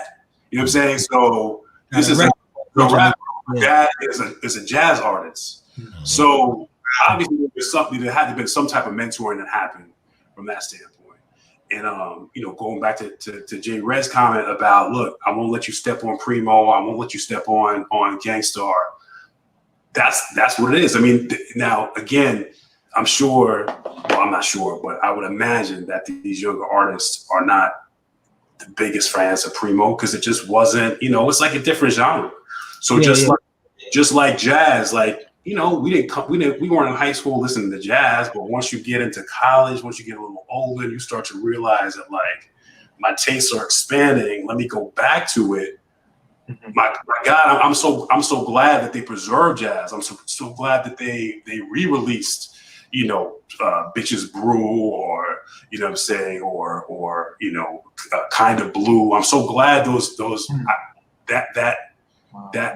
works of art have been kept, maintained, and pristine, and have not been stepped on. Like jazz is going on to the next one.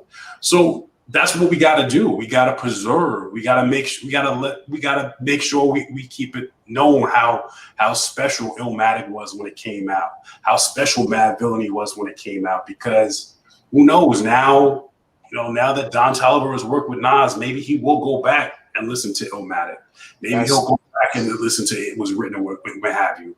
So we got to make sure when the time is right for that younger generation who wants to reach back to make sure that artist still pristine, because otherwise it'll get forgotten. That's it. Shout out to Kai De Niro as well too. It's my son, y'all. Man, Don Toliver is dope.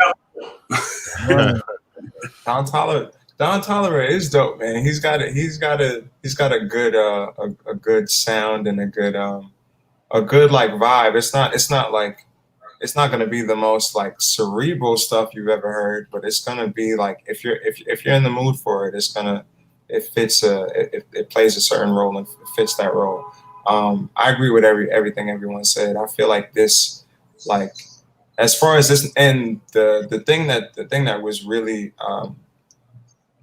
pleasantly surprising about this Nas album was that it didn't sound forced. Like I feel like the last one, the Nasir joint, it sounded very forced. It sounded very much like Nas may have, written these raps a while ago, and then Kanye just brought in a beat, and then he just spit these raps that he wrote a while ago over these beats that Ye just did, and it's like that's a good point. You know, it didn't feel like it meshed well, and it felt forced, and it felt like it just felt like you hearing this person like not in their element. So I feel like this album does a great job of, like reintroducing Nas, like, and he's not trying to be anything that he's not. It still feels authentic, but it still feels authentic and original, but new at the same time. And I feel like getting all that stuff, kind of like you said, covering all those bases. And it might not be like it's not the quintessential like Nas album by any stretch. Yeah. But I feel like people are going to appreciate it for that, for like him being able to, after all this time, like reinvent himself and reintroduce himself to a new audience who will then absolutely go back and like look at all of his classic works prior. Man. Shout out to my sis, Sacred Soul. Yo. He said, "What about your sis?" Yeah. I mean, I agree with what J Red said, what everyone's saying in here. This album, what's interesting now is we're saying all of this now, and it's 24 hours, 48 hours into this. The most interesting part now is the replay factor. Replay. And only time will tell about that. I don't know if the replay factor will be that big. Mm-hmm. You only time will tell, right? Only time will tell where this album, stands over the course of time.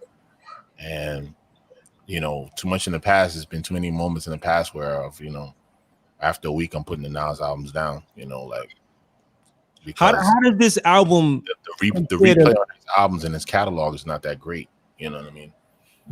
How does this album compare in terms of replay to Lost Tapes 2? Well, are y'all replaying Lost Tapes 2? No.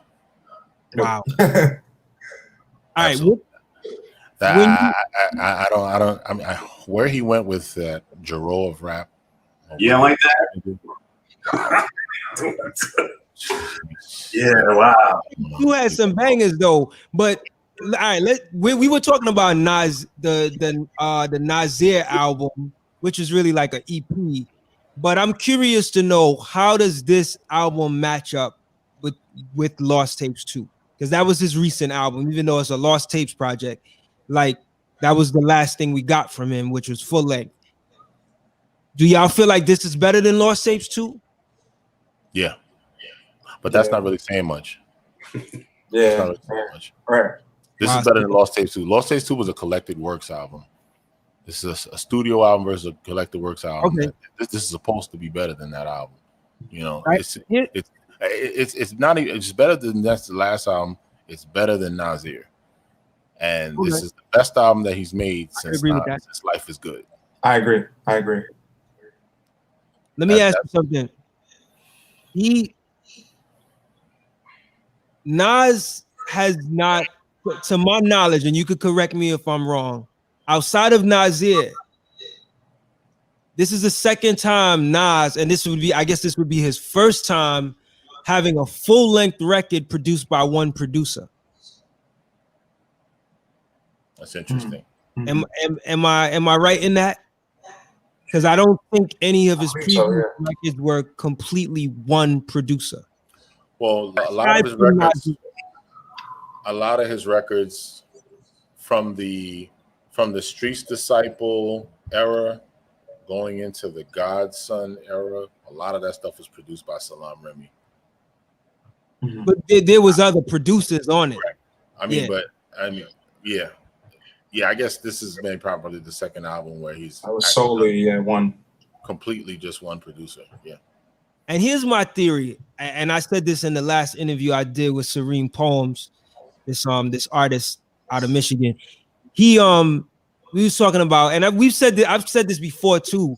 I personally feel like albums done with one producer tend to be the better albums. when I look at all my favorite albums, it's always like one MC and one producer, or if it's a group, it's like a group and one producer.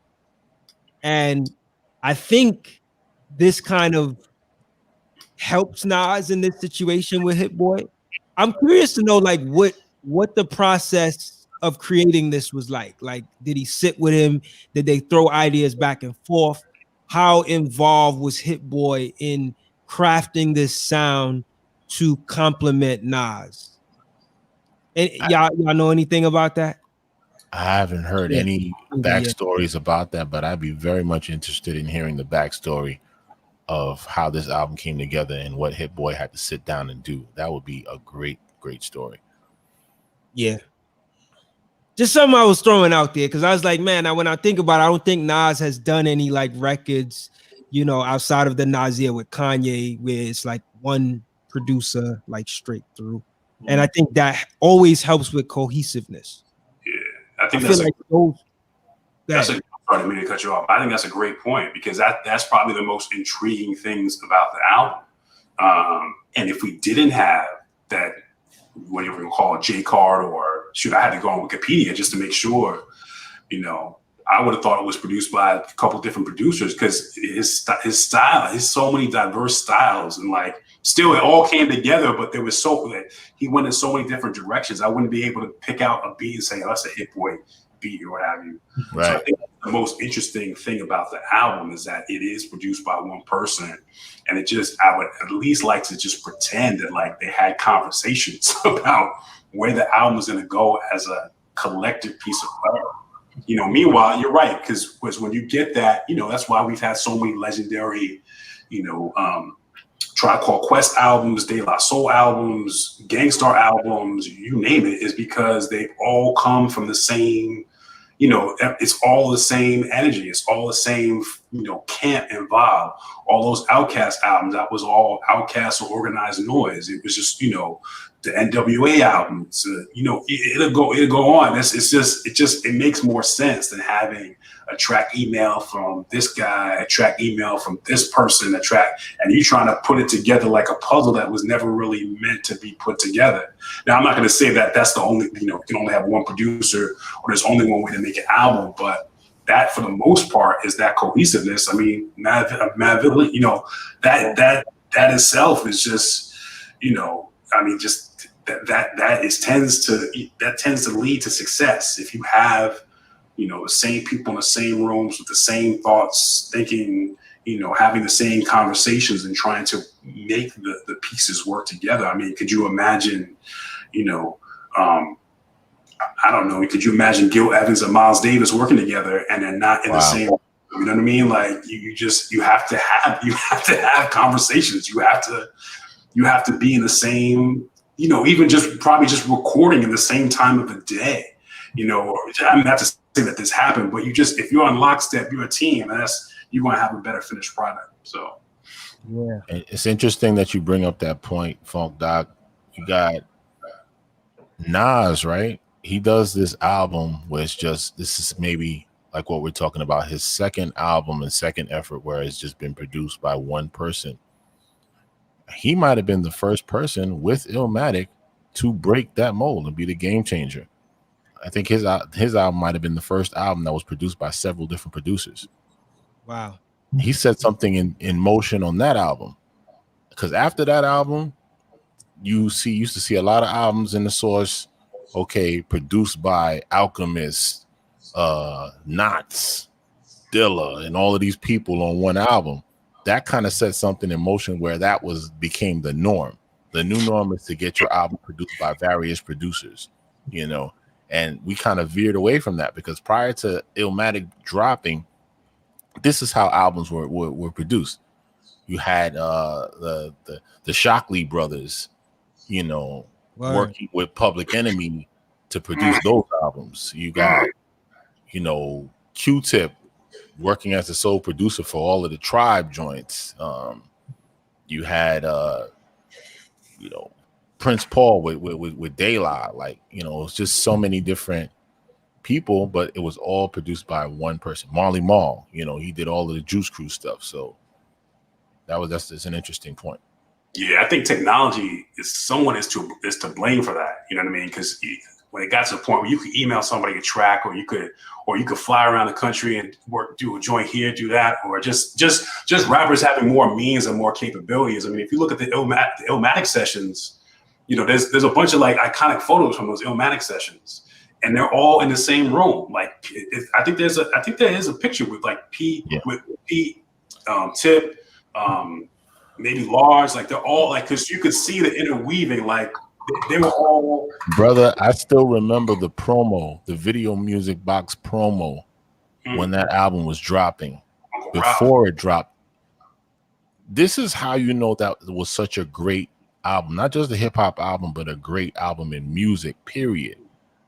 They were preparing you for something. Like, I'm almost about a year and a half before this album came out, you heard the buzz was incredible. Like, people already had the album on cassette from the underground radio stations, and it was buzzing on the mixtapes, and they were literally, Ralph McDaniel shot a whole video promo.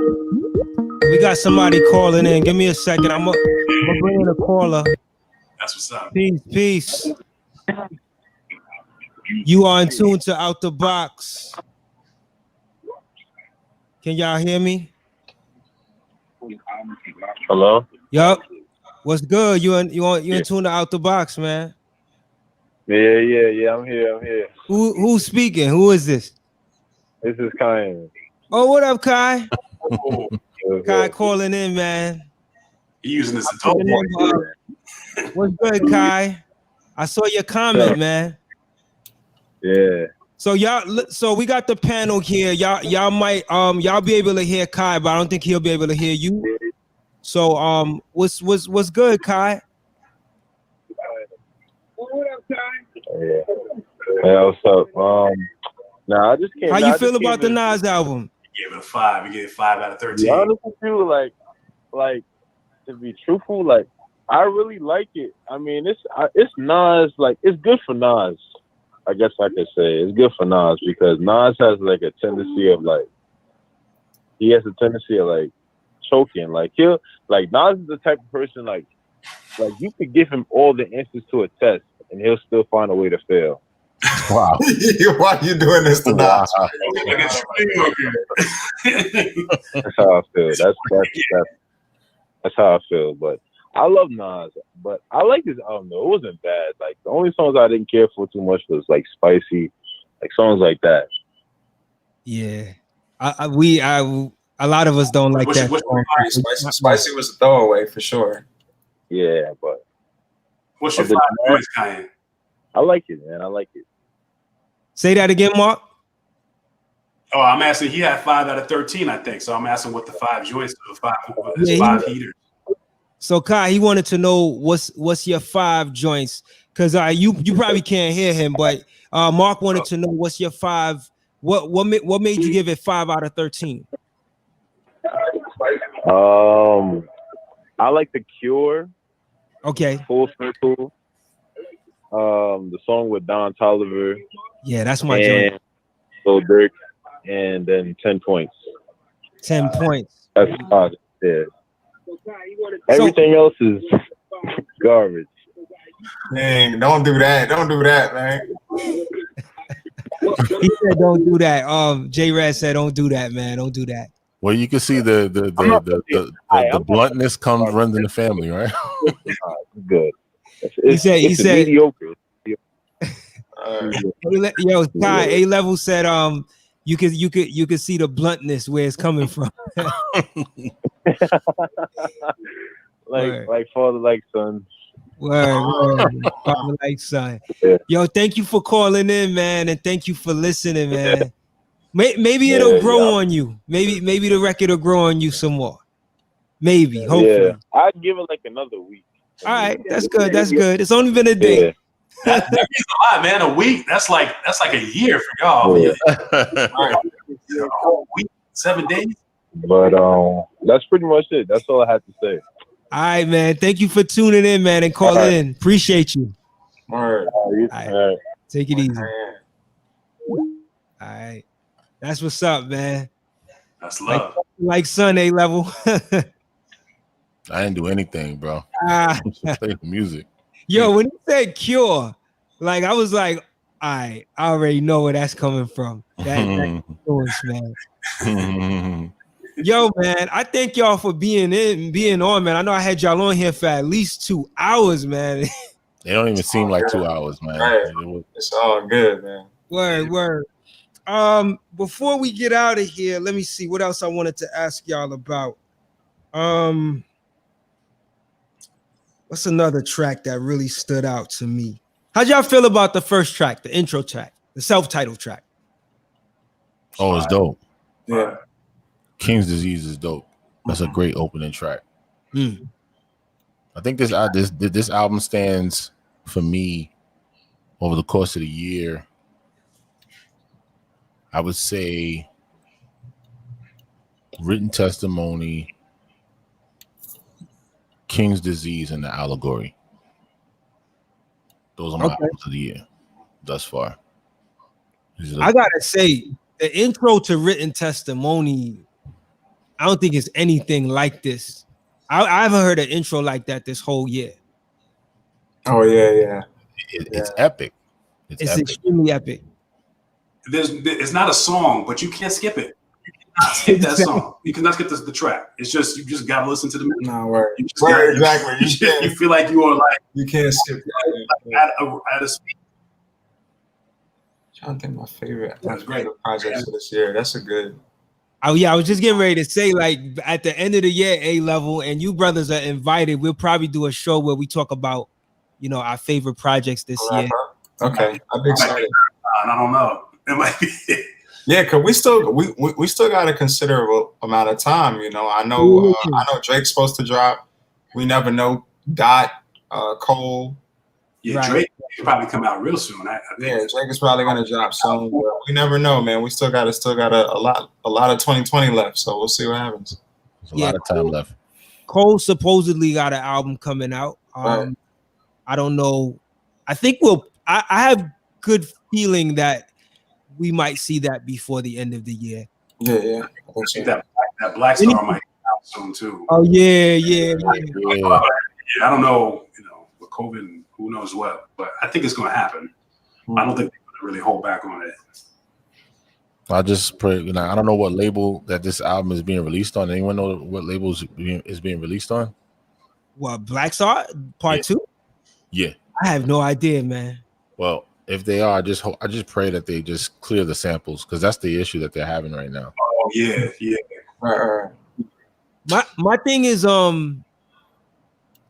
that's a good question. A level, I wouldn't know what album that would be. I mean, what label that would be on, because none of them were really like. I don't even know if Madlib is still tied to Stone's Throw like that. I could be wrong, but I don't know. So that would be the obvious label, I think, because when Kweli put out Liberation, but then again, I don't think that was even on Stone's Throw. I think that might have been on Blacksmith. And I really don't think Stone's Throw would have held on to a project like this by now. They'd have been trying to put that out a long time ago. I feel like if Mad Villain 2 comes out, it'll probably still come out on Stone's Throw. That's a whole other discussion. But I mean, I hope that project does come out. I think hip hop definitely needs something like that. What I do like about this album is the fact that it kind of came out on a hush. It wasn't a highly big marketed and promoted album. You wasn't hearing about this 2-3 years ago that this is happening. He just put it out there, and it was a pleasant surprise to everyone. People really needed to hear that. It was a breath of fresh air in this time period that we're living in right now, with racial explosion and pandemic crisis. For him to be able to address those kinds of things, people want to hear something, and he's the perfect guy for that. So I feel like the album worked for that reason. Like, I feel like it was timely in that sense. After Beyonce just dropped The Black is King, even though that was a project, a soundtrack that she did before, but with the whole Disney, film and stuff, it just made sense.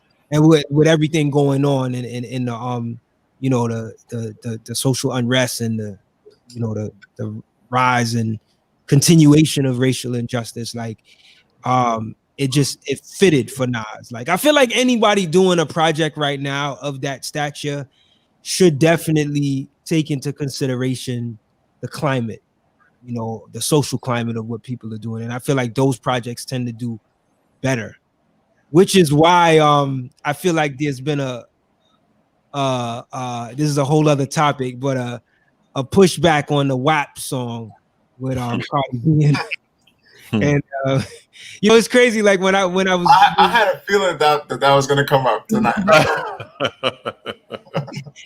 Yo, to be honest with you, like when I was thinking about us doing a show tonight, A-Level, I was like, you know, I wanted to maybe have it like partly Nas and then partly talk about that, but I think that could be a whole other show. That's a whole other conversation. That's a whole nother show. That's another ladies show that we got to do as well. Yeah. You know, bring that up.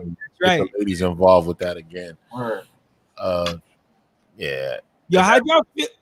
Go ahead, A-Level. I'm sorry. No, go ahead. That was good. No, I was gonna say, in addition to the Nas album, how did y'all feel about the Brucey B feature? Did you feel like it was necessary? Did it work? Last time I heard Brucey B was like on a paid in full soundtrack or something like that. I gotta go back and listen to what song is he on? DJ, The Definition. Brucey B is the DJ that starts off. Like, this is the world famous Brucey B. I think it was pleasant to hear from him, but yeah, you know, I'm curious to know, like, what the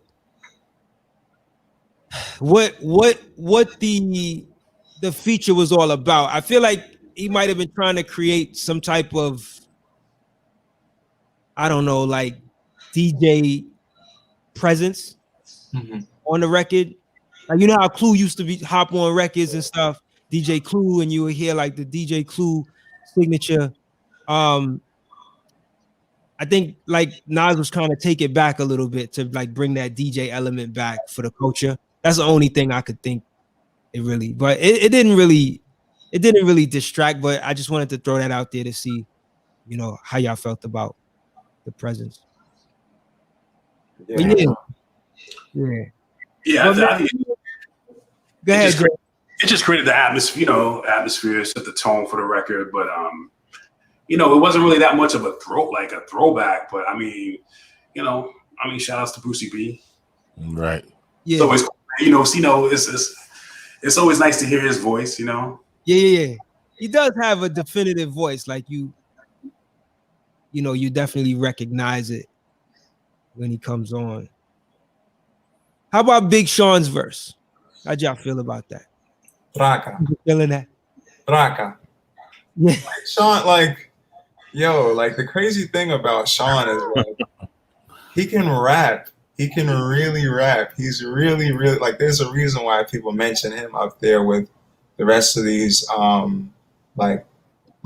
far as Cole and Kendrick, he is mentioned like in that comment. Like obviously like not on the same level, but he's mentioned that as being in that tier.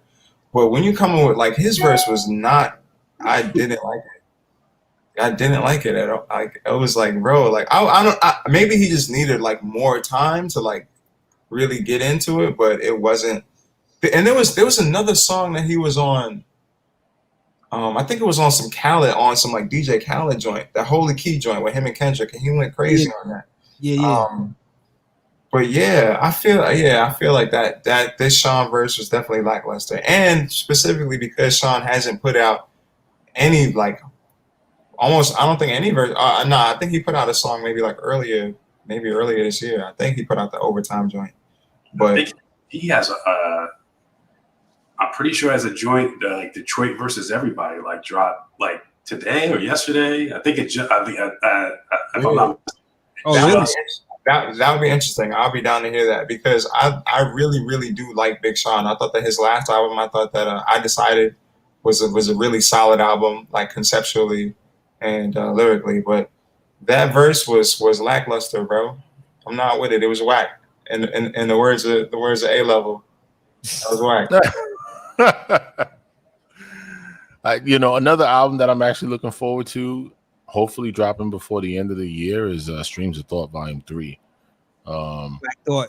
That Thought versus Everybody track, hard. that got me. I got my nose open. I was like, wow. Yeah, and that video. One producer. So I'm really curious to see what Sean C does with that. The producer of Let's Get Free. Okay. Dead Prez is. Yeah. Thought versus Everybody. He's not playing with y'all. He's not playing with us, man. Yeah, that album was supposed to come out. I'm not sure what might have delayed it. I think the Malik B passing away might have had something to do with it. Yeah, definitely. So is Sean C is producing the whole album? Is that what it is? Or yes. So this is like Sean C LB? Is that or so I'm thinking somebody different? Yeah, because this is Black Thought. No, but I'm saying who's producing? Like, how do I know? Is it Sean C and LB? No, it's Sean. Oh, okay, just Sean C, but the same. Okay. Yeah, the same Sean C who produced the Dead Prez album. Let's Get Free.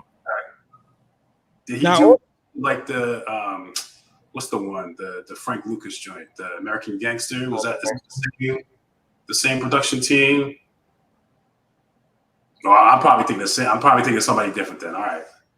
I know who you're talking about. I'm not sure though, because I know there's a Sean C and LV.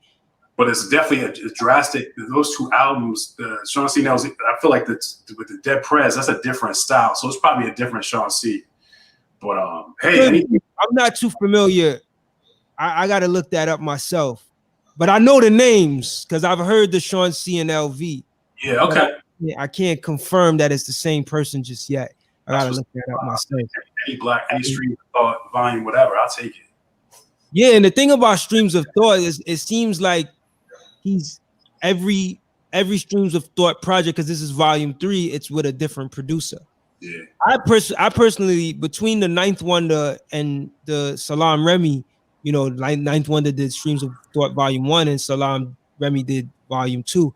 I personally like volume 2 better. Salam's Ready, and I'm a big Ninth Wonder fan, so I just felt like it worked better for Thought.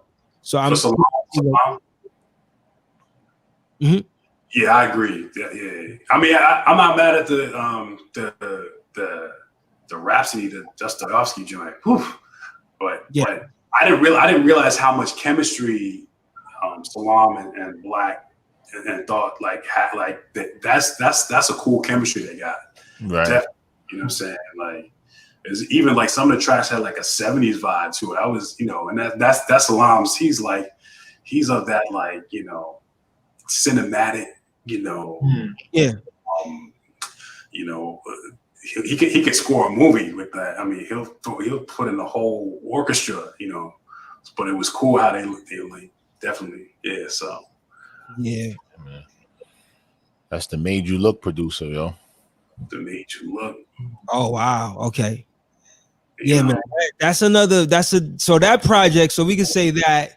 Any other projects you think we anticipate in this year that I feel like we might have a couple more surprises, like how Nas just surprised us. I could see probably a Kendrick surprise because Kendrick is very good at dropping joint. Yeah. Next night. That's a problem. Right. He's been super quiet. Exactly. He's been super quiet. And Enough. this time that we're living in right now, he's cooking. He's cooking. You don't think he's in the kitchen right now? Because when that damn album dropped, like the world, like no lie, like the world of hip hop stops when Kendrick drops. Like when he drops an album, nobody was listening to anything else. Word. It's like Kendrick, man. It's like when Jay drops. Like when Jay drops an album, everybody stops and listens to that. Drake too, even though, but Drake too. Yeah. My biggest issue with Drake, and this is probably a whole other discussion too, but my biggest issue with Drake is like Drake, and someone might say to me, okay, well, that's not his lane. He's never been like that. But I've never heard Drake speak out on anything like dealing with like real political black issues or struggle, or he just doesn't tap into that. And somebody might say, well, you know, that's his, you know, he's just never been like that, you know. But I feel like, yo, man, like you came in the game as an MC and you was spitting, you know, and then you just moved into this lane. And a lot of the people that he gives accolades to are, you know, some of like the dopest MCs, like he, you know, like the people that me at A Level, and I'm sure you guys too, like have been like fans of. He gives recognition to some MCs, like some real, like the MC's MC, you know. And I don't know, I just feel like he's been super quiet, you know. But I mean, I think when he does release his records, it definitely works for the crowd that's used to him, you know. Yeah, it's funny. I didn't think of that, and the fact that I'm just realizing that probably means that that's probably not his lane. Like, Yeah. you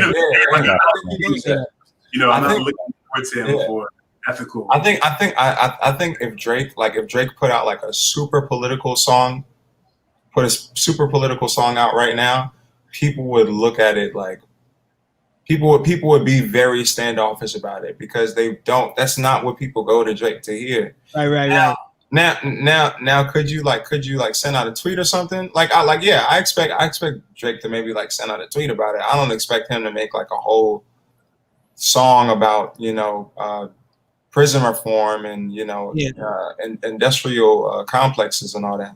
Yeah, I don't expect that neither.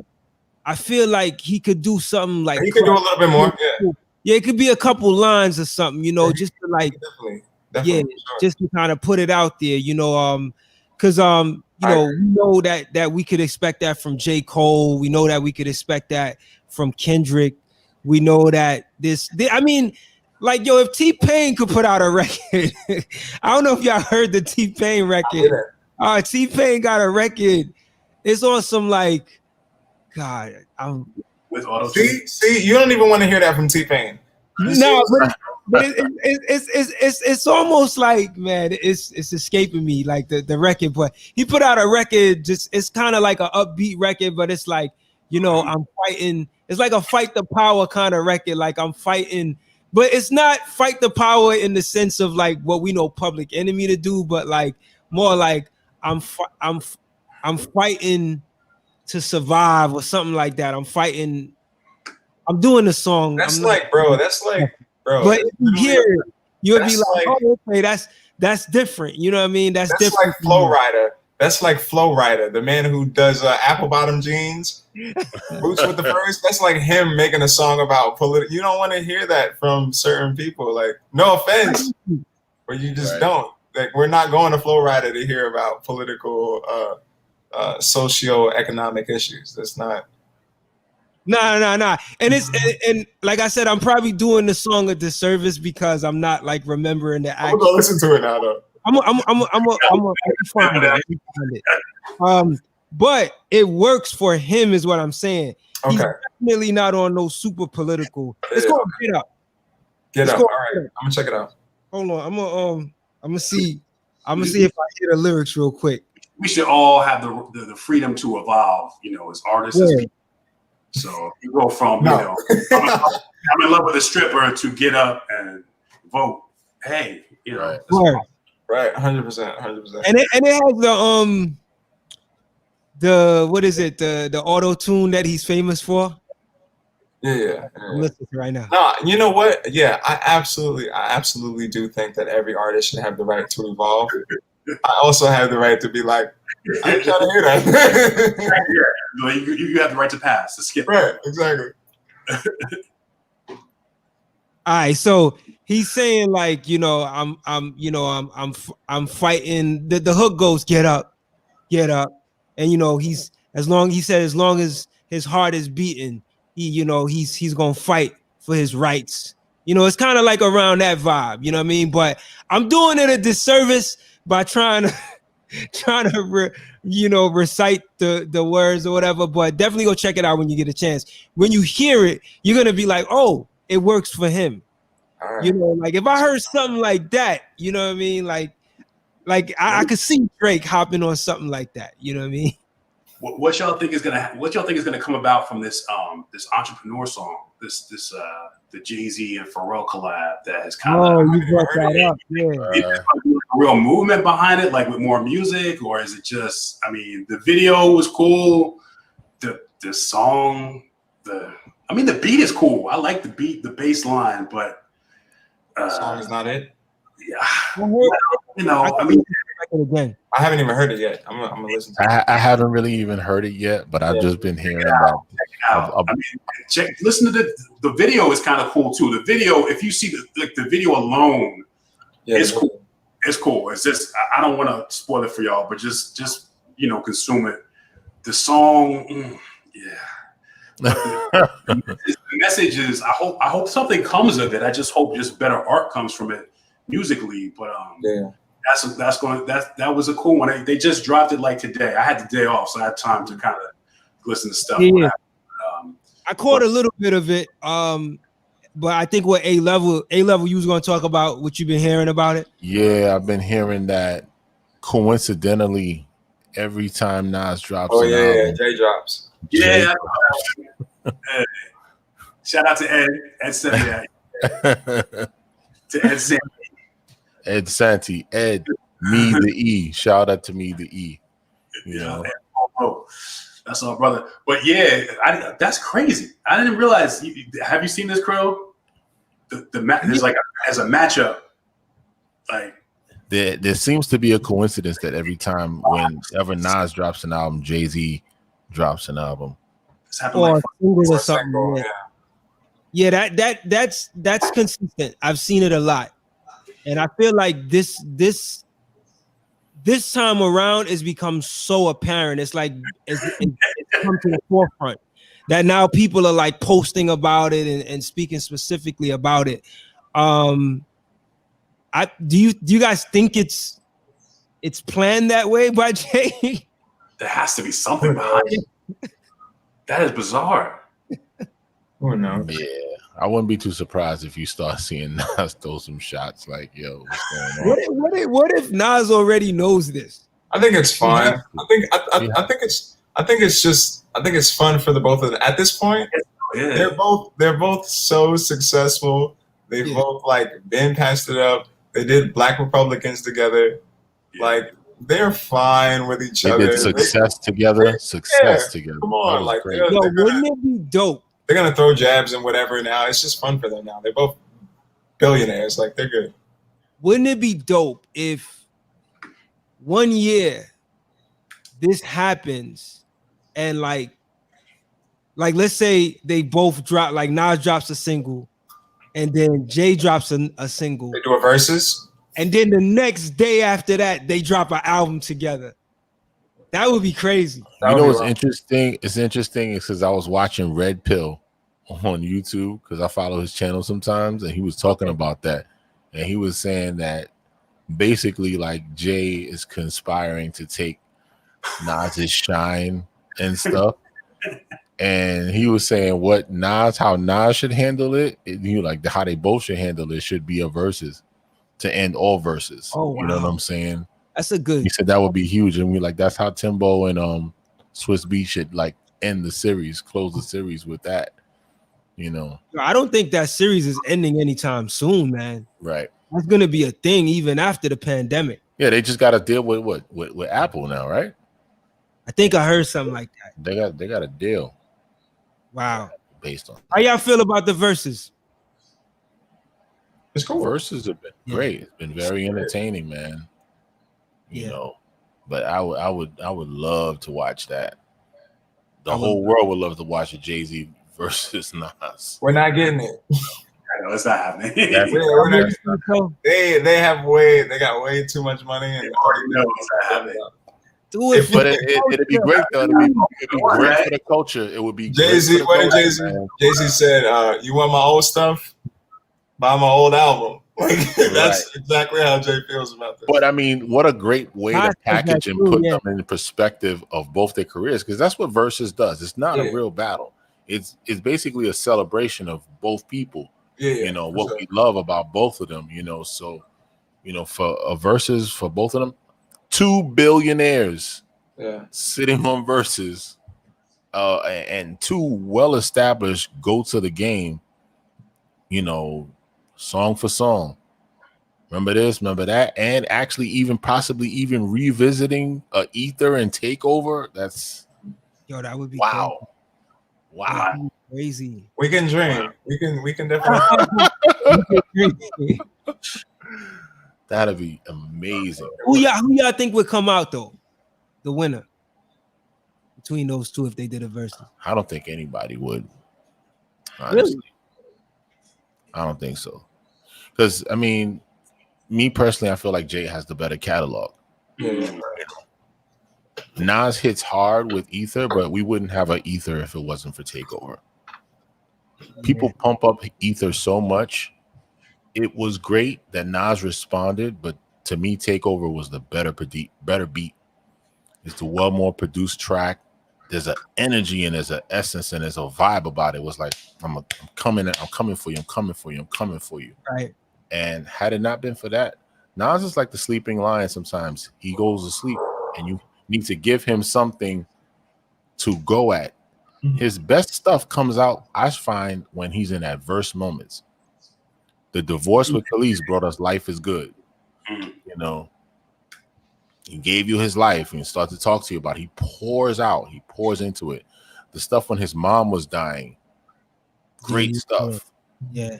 Great stuff. When Nas is happy, you know, he starts to, you know, go off in these areas. He seems to come out his best when he's in adverse moments. You know, so yeah. How did y'all feel about his, you know, his the definition of how he defined the album, King's Disease? Like, I think there was a track where he talked about, you know, what King's Disease is really all about in terms of I think he said something like it's when you're doing too much, you know, and you know, you don't necessarily have to be rich to get it, but when you're doing too much and you're living that lavish life, and you know, you could get carried away. Do you feel like he conveyed that meaning in the project? He's spot on. Yeah, that's the world that we're living in right now. Everybody got King's disease. Everyone's overeating. You know, too much social media. Yeah, it's too much of everything, and that's basically what the King's disease is about. When I have access to too much, that same access that I have can actually kill me as well too. I love when artists put titles together or put concepts together that could reflect back to the people. Although it, you know, and one thing he also referenced on the album was like, I forget what record it was, but he even mentioned the record where he was like, he's the one that started saying "Peace King," and then after that, it kind of took off. And you know, you think about stuff like that, you're like, wow, yeah, he actually did. I remember that record when he was like, I think it was a record with him at AZ. He was like, "Peace King," the flyness, the flyest, the flyness. Oh, that was my record too, man. Y'all saw the interview he did with Hot 97. Oh, with Ebro? With Ebro? I didn't see the Ebro interview.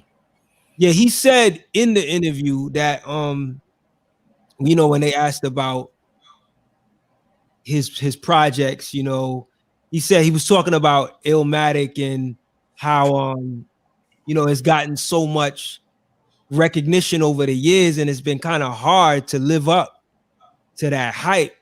And he said it was starting to get kind of annoying because I see that. Because you know, he was like, I have It Was Written, I got I Am, you know, he's like, Illmatic is what it is. It was just a different type of record, but like, you know, he was just talking about his other records that, you know, he feels. He even mentioned, he was like, yeah, I know people said stuff about Nostradamus. That's the first time I ever heard Nas like acknowledge the criticism of Nostradamus. He was like, yeah, I heard people had like stuff to say about Nostradamus. But you know, it was kind of cool to hear him acknowledge, you know, that, and just talk about the other records and just be like transparent about, you know, how he feels about some of his other records. You know, I personally, I have to say, and I've said this to you before, A-Level, like, when I first really got into Nas, it wasn't through Illmatic. It was actually through It Was Written. And I didn't get a chance to feel what a lot of people were feeling with Illmatic when it first came out.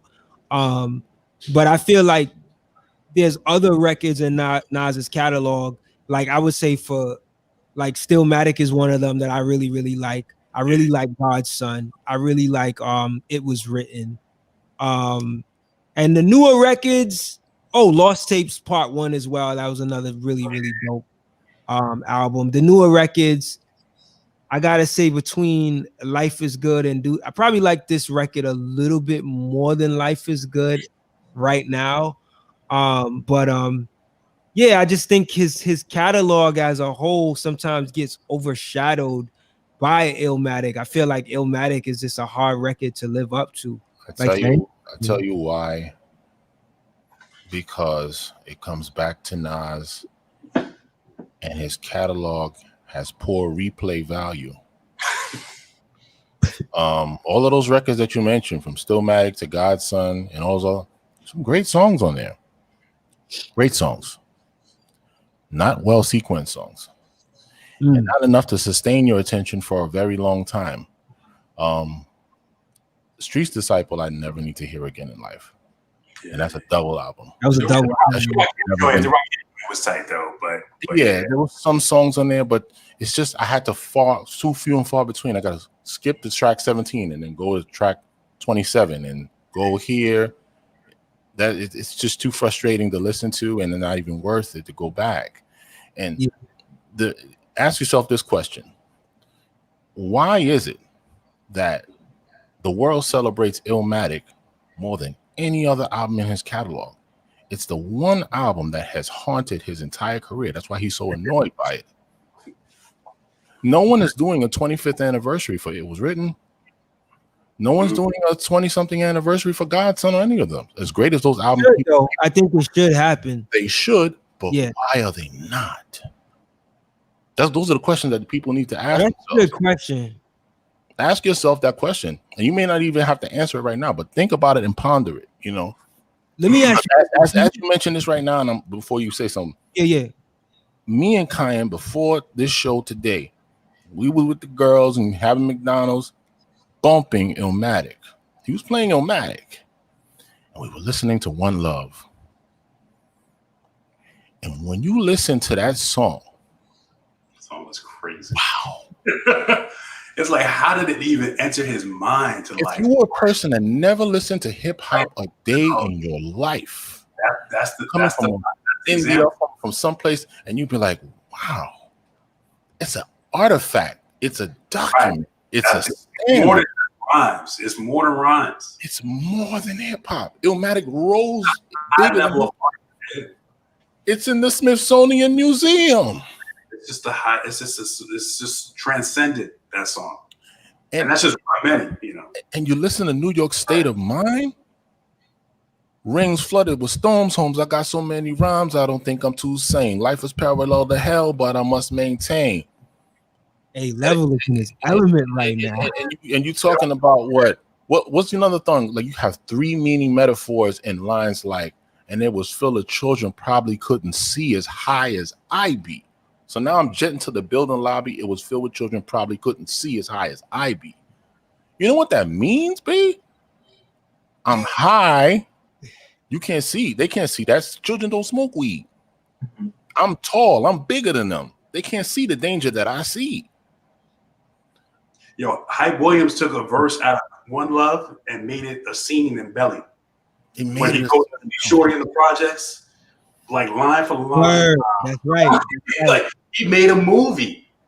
You know what I'm saying? He made a movie and a movie scene in a verse. Word.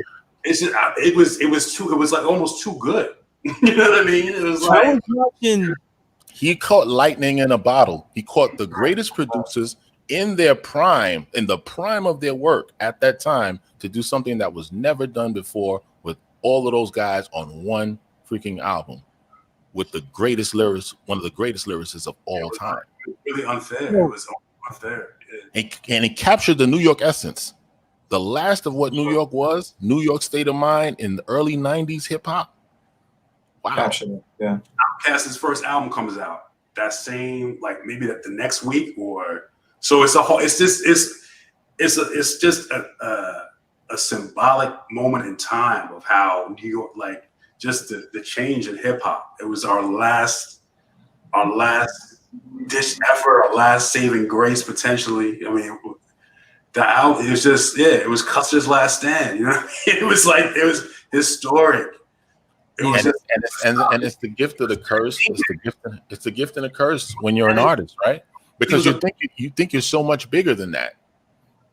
What happens when you just have to embrace it instead of running away from it? You know what I mean? Just embrace it for what it is. You know, you tend to think that you're better than that. Maybe I'm not.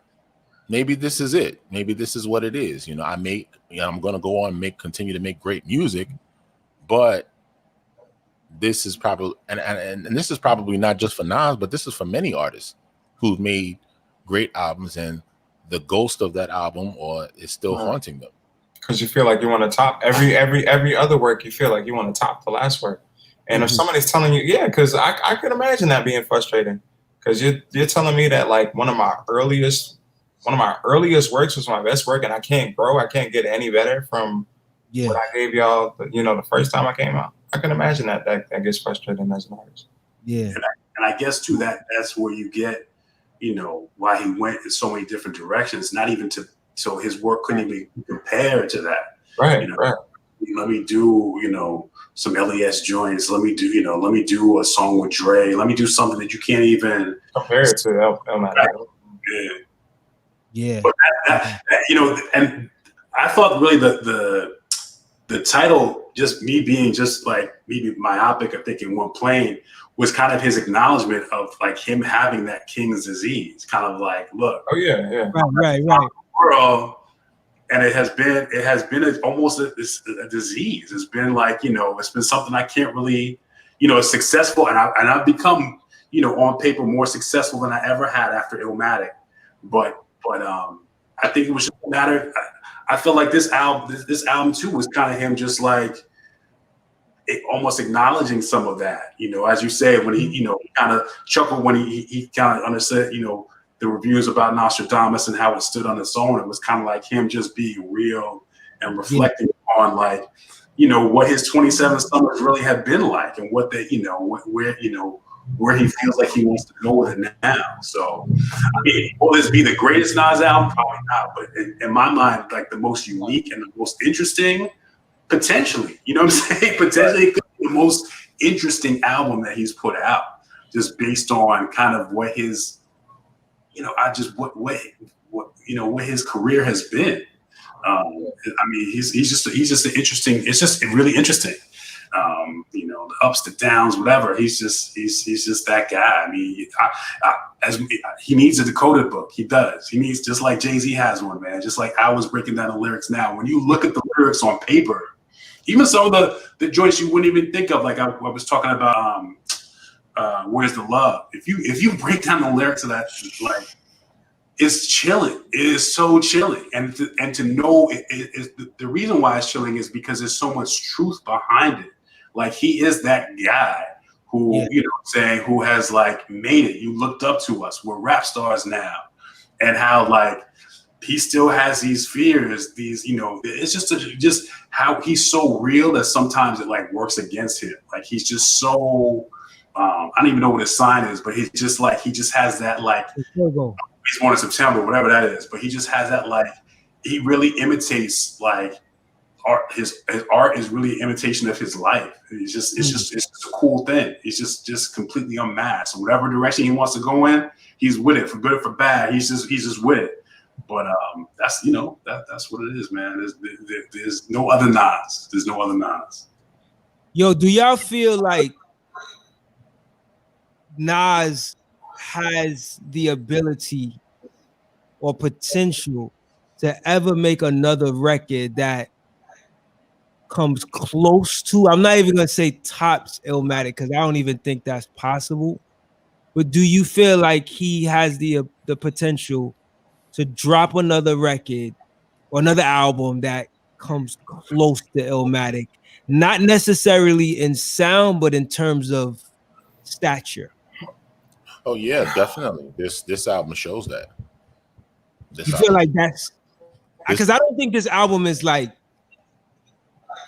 great, but it's really good.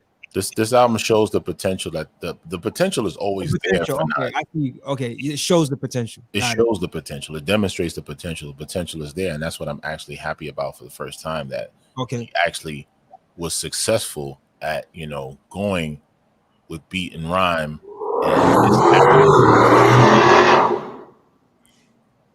I don't know what that was, but motorcycles. Oh, it's good.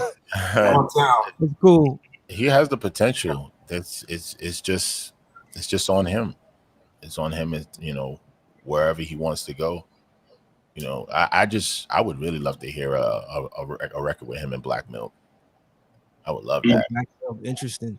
That these are the kind of directions, you know, I'm just waiting for him to go in. I don't need to necessarily even hear him with Primo anymore. You know, there's so many dope producers out there. You got Apollo Brown. You got Apollo Brown. I would love to hear Nas over Apollo Brown.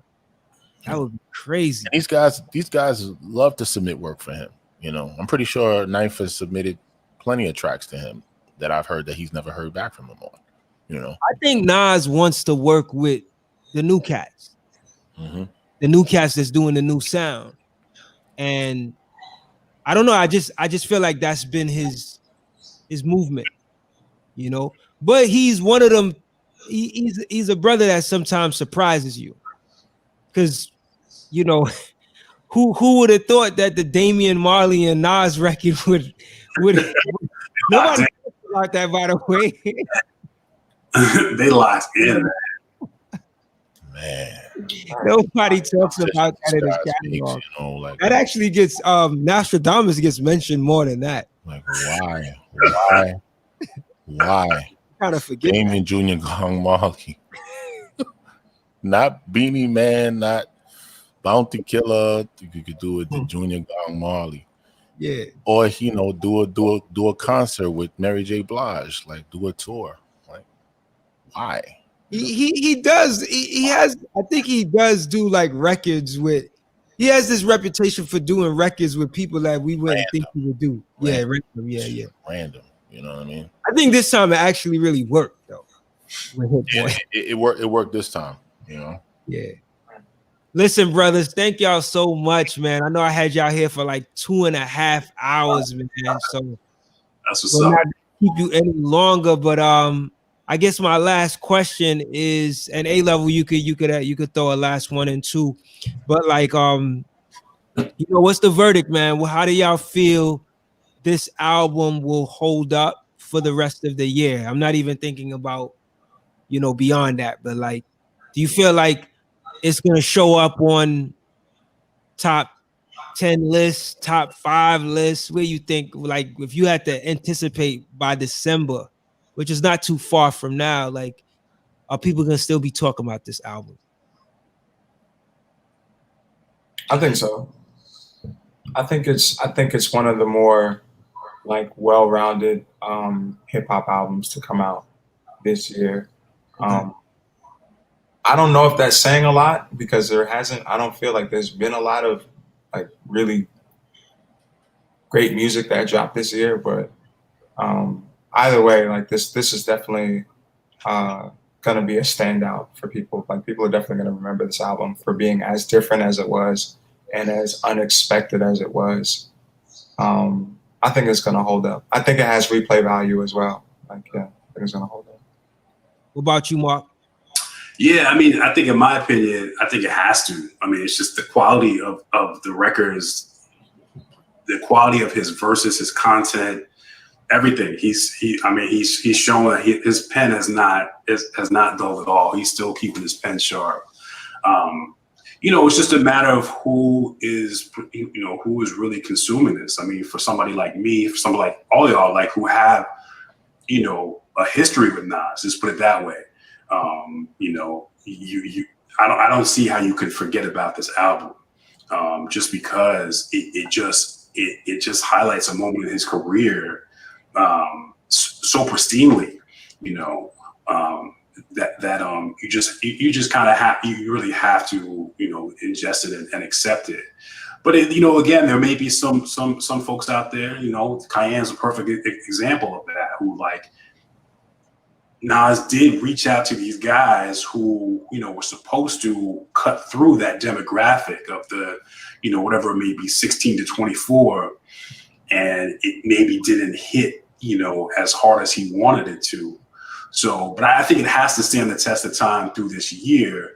It's just going to be interesting. Like I'll say, you know, the replay factor on it, you know, 2-3 years from now, will it be there? I mean, I think I can't see why I wouldn't go back to listening to this album again, but I can't say that's going to be the case for everybody. Definitely. I hear you on that. Go ahead, A-Level. Yeah, it's just like what Mark said, you know, time will tell. That's it. I mean, I can't see why this wouldn't be, I wouldn't replay this after a week, but you know, only time will tell. I mean, it's only 48 hours and we still got about 5 more days, you know, so, and I haven't really gone through the rest of the album and listened to other songs. So I see myself going past the week, but really. This record is better than Jay Electronica's record. Does anyone here think this record is, I know you don't, A-Level, but any of you brothers think it's better than Jay Electronica's record? They're different. They're different? Yeah, I wouldn't even really compare the two. Like I was expecting, like I'm expecting a totally different feel than, yeah, I wouldn't even compare the two. If I did though, I don't know. Like I feel like this album might be which one has the edge, if you would say? Or do you think it doesn't? On the first listen, like as far as like just on the first listen goes, I would say the JLX. Okay. Like on the first listen, like when I heard it when he was like live streaming it, and I was just like, yo, this album is crazy. Right. And like I've listened to it a bunch of times since, but I feel like over time, like I would probably end up listening to this Nas album more. I feel like the replay. Okay, that's interesting. Yeah, I feel like, I mean, I feel like it's also just a more easily digestible album than a Written Testimony is. Like a Written Testimony is like a very complex album, technically, lyrically, metaphorically. Like you really got to know what your Elohims are and your, you know, your Asalamams and you got to know all that stuff to listen to a JLX album. You got to brush up on your Arabic, yo. Right, you got to brush up on your Arabic just to be able to read the album title on the cover art. You got to know some Arabic. So, you know what I mean? It says a Written Testimony. I'm assuming. Right, I'm assuming. Exactly. I'm assuming that's what it says. I don't speak Arabic. But so yeah, so I feel like this album is a little bit more digestible, so I'll probably go back and listen to it more. I agree with you. They're definitely two different albums, but I'm kind of thinking ahead, like in December or like late November when these, you know, top albums of the year lists come out. Like, which one will be? I feel like they're both gonna show up on the top list, but I don't know who will have the edge. And the reason why I brought that up, A-Level, is because you know, when Jay Electronica album first came out, there were a lot of people that were hating on it. They were like, they didn't like it because they were anticipating something bigger. And I don't think I've heard that same level of hate. Maybe let me not use the word hate, but the dislike for the Nas album. Like I feel like the dislike for Jay Electronica's album is a little bit more than this Nas album. So that's why I'm like, I wonder how it's gonna end up. But there wasn't any real hype around Nas's album coming out. That could be the factor, yeah. Jay Electronica is super hype. Right. 10 years. 10 years hype. So he kind of dug that grave for himself in that situation, so to speak. You know, so I think you're right. But even still, for me, I'm still not mad at it. I received it for what it was, you know, and what it is a work of art. Right. You know, it's his album too. Let's not sleep on that because that kind of came under the. I mean, we knew that it was coming, but that came at the top of the year, you know. So Yeah, I know I'm going into a whole other conversation, but I do like.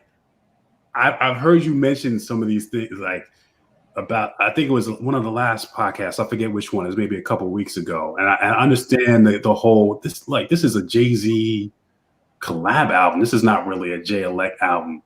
I mean, I may be biased, but to me, that Jay-Electronic album, it's just. I mean, there's no wrong in it. There really is. That's just the way I feel.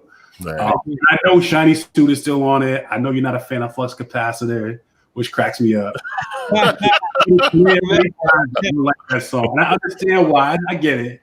It's just like there's nothing wrong with it. This is how I feel. I'm not saying like it's the greatest album of all time. I just feel like the man is. I mean, he's not even from this planet.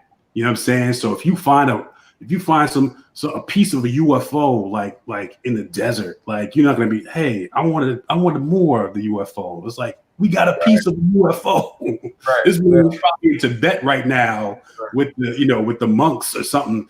But I mean, he just delivered. I mean, there's just the way he rhymes, man. I feel just like he's just so comfortable with it. Like it's just like he's more like, and you know this, he's more comfortable rhyming than he is talking. Like what is that? Yeah. Like what is that? Like he just like that. Like that, man. He was just put on this earth to do this. You know what I mean?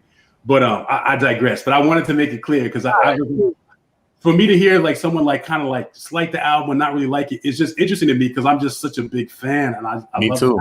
Me too. Have you ever tried listening to that album with the lights off? I have. That's how I listened to it when I heard it the first time. It's a great experience. That last song, loud and dirty, and like Jay is popping off, and it's just like that's just a gift. Album was a gift. That last song moved me to tears, bro. When I got numbers in my song that I never. When I first heard that song, bro, that song made me like it made me like that song. That song really just makes you realize all the people that you miss. Like that song hits. Your mom's text, like yo, like that song hit me. Just the thought of it, it's just like my. He said, "My eyes are like, my teardrops are like glaciers. I contemplate creation. The salt that heals my wounds pour out my eyes is like libation. I can't stop my mind from racing." I said, "Bro, can you chill? Can you chill?" I was like, "Pull back. Can you chill?" Like he just goes. His verses are like some of the most poetic. Like why is he rhyme on Ezekiel's wheel? He's like rhyming in like a circular pattern. You know what I'm saying? Like, it's crazy.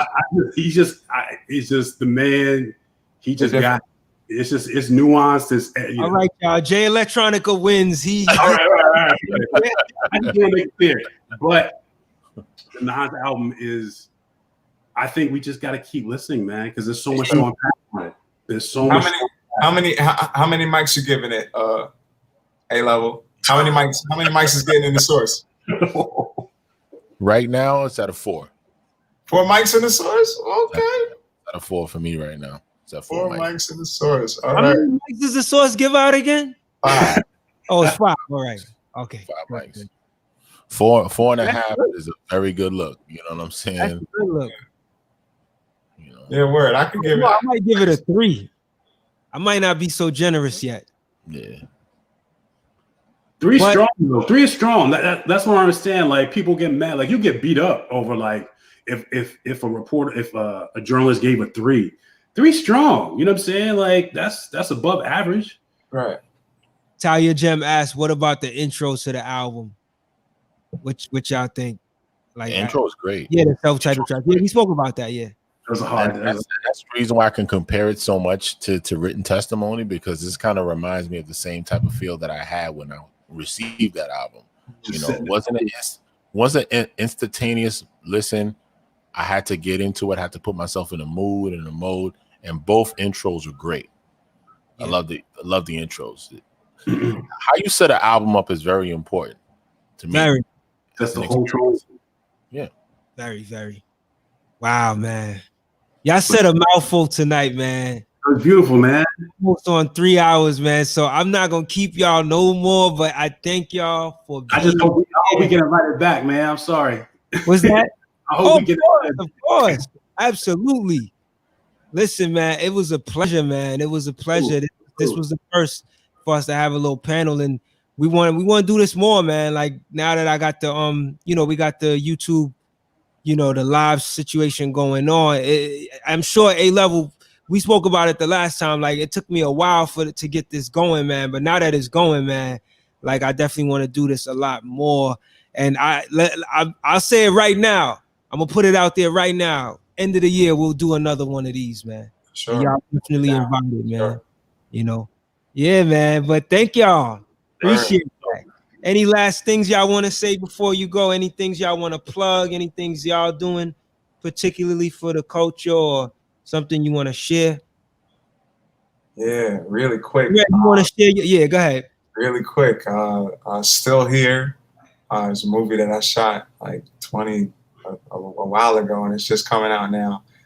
Still Here. I think it'll be out in theaters August 28th. And then it'll also be like starting to play like on demand and virtually and be on Stars, I believe, in September. But Still Here, yeah, definitely look out for that. It's gonna. What's the movie about, man? Give us the movie is like it's super personal. Like it's super personal for everybody that worked on it. But the movie is about like a Black family in Brooklyn, and their daughter goes missing, and they're trying to find her. They're not really getting help like from the police department like that. So the movie kind of highlights how Black families like move and operate through circumstances like that, and how the law is either assisting or hurting them in some instances. So, but it's a really a very well done movie. I think it's going to be. Dope for the culture, like I always try to work on things that I feel like I'd be proud of culturally. So yeah. Did you say your character? Are you able to share your character? Yeah. I'm gonna be playing. I'm playing in the movie. I'm playing the son in the family. His name is Andre Watson. So I'll be playing Andre Watson in that. But yeah, I think it's gonna be it is a very moving film. Like when I saw it and when we showed it to people, it affected them because it was real and personal and raw. So dope. I'm definitely looking forward to that, man. And for those that don't know, man, like Brother J Red was also in Luke Cage, the Netflix series. So it's a talented brother here, man. Shout out Harlem, man. Yeah, big ass. Put it on. Yep. Talia Gem said Mark and J Red were great on the panel. Thank you. So the Funk Doctor, yeah. All right, Mark, anything you want to share, man, about anything you working on or? Nah, this is it. This is what I'm working on right now, man. I'm out here, man. I just want to salute y'all for real. Y'all been preserving the culture, and hey, man, you look back at Out the Box, how it's grown. You look about how much history is documented. I mean, crazy interviews with. That's the thing. You can't get those moments back. You can't get a Jay Electronica moment back. You know what I'm saying? 10 years ago, you can't get an Erykah Badu moment back. You know what I'm saying? It's just all this stuff is here. Kendrick, Young, Hungry. You can't get 100. It's just this was what it is, man. This is important. You know what I mean? It's just, a lot of people, they listen to music for relaxation, for enjoyment, whatever. I mean, this is our culture, man. This is a culture that has contributed so much to the country and to, just life as we know it. Overseas, Tokyo, Europe. We just shout out to y'all for just keeping it going, and thanks for having me on, man. Man, thank you so much, man. And just to kind of add on to that, Mark, like I really, really appreciate that. Me and A-Level, we have been doing this for so long that sometimes we forget the effect that these interviews and the work we've done have had on people. And I actually realized that some years ago. I went to like Kai, Brownsville Kai, I would always go to his like album release signings. And I remember one time I went when he would do them, physically. And I remember one time like I met a few, brothers out there, and they were like, yo, you did that interview, like, the interviews I did with some artists, and it blew my mind. I was like, wow, like you got, it's people from like overseas and stuff like that I got a chance to meet. So it's like it blows my mind, and I'm sure you, J-Rad, like you get that experience too with your work, and your art. I mean, like the work that I do is on a way smaller scale. Come on, man! Listen. A way smaller scale than the work that hip hop has done. Right. You know what I mean? Like I'm always like I'm just like a product of that, and I'm always gonna pay homage, man. Like for the contribution that hip hop has had to pop culture, to movies, to fashion, to literature. Yeah, you know what I mean. Like I'm an actor, but I put Pac's work up there with Shakespeare's work. I feel like we should talk about those people in the same breath. Definitely. They're both geniuses in their right, Yeah. Word.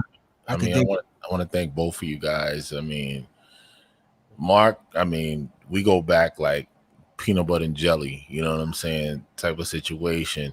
This brother started out with me when I set out to, on my career to become a videographer and, getting the Canon XH cameras and stuff like that, and starting this documentary films out, a lot of early stuff that I did, when we recorded like United Front interviews and Psycho Les from the Beat Nuts and all these other things, man. He was right there with me. So, even though he pursued, he continued to pursue his career as a physician, he never stopped, his love and his commitment and dedication to music. And that's inspiring to me. Wow, that's beautiful, man.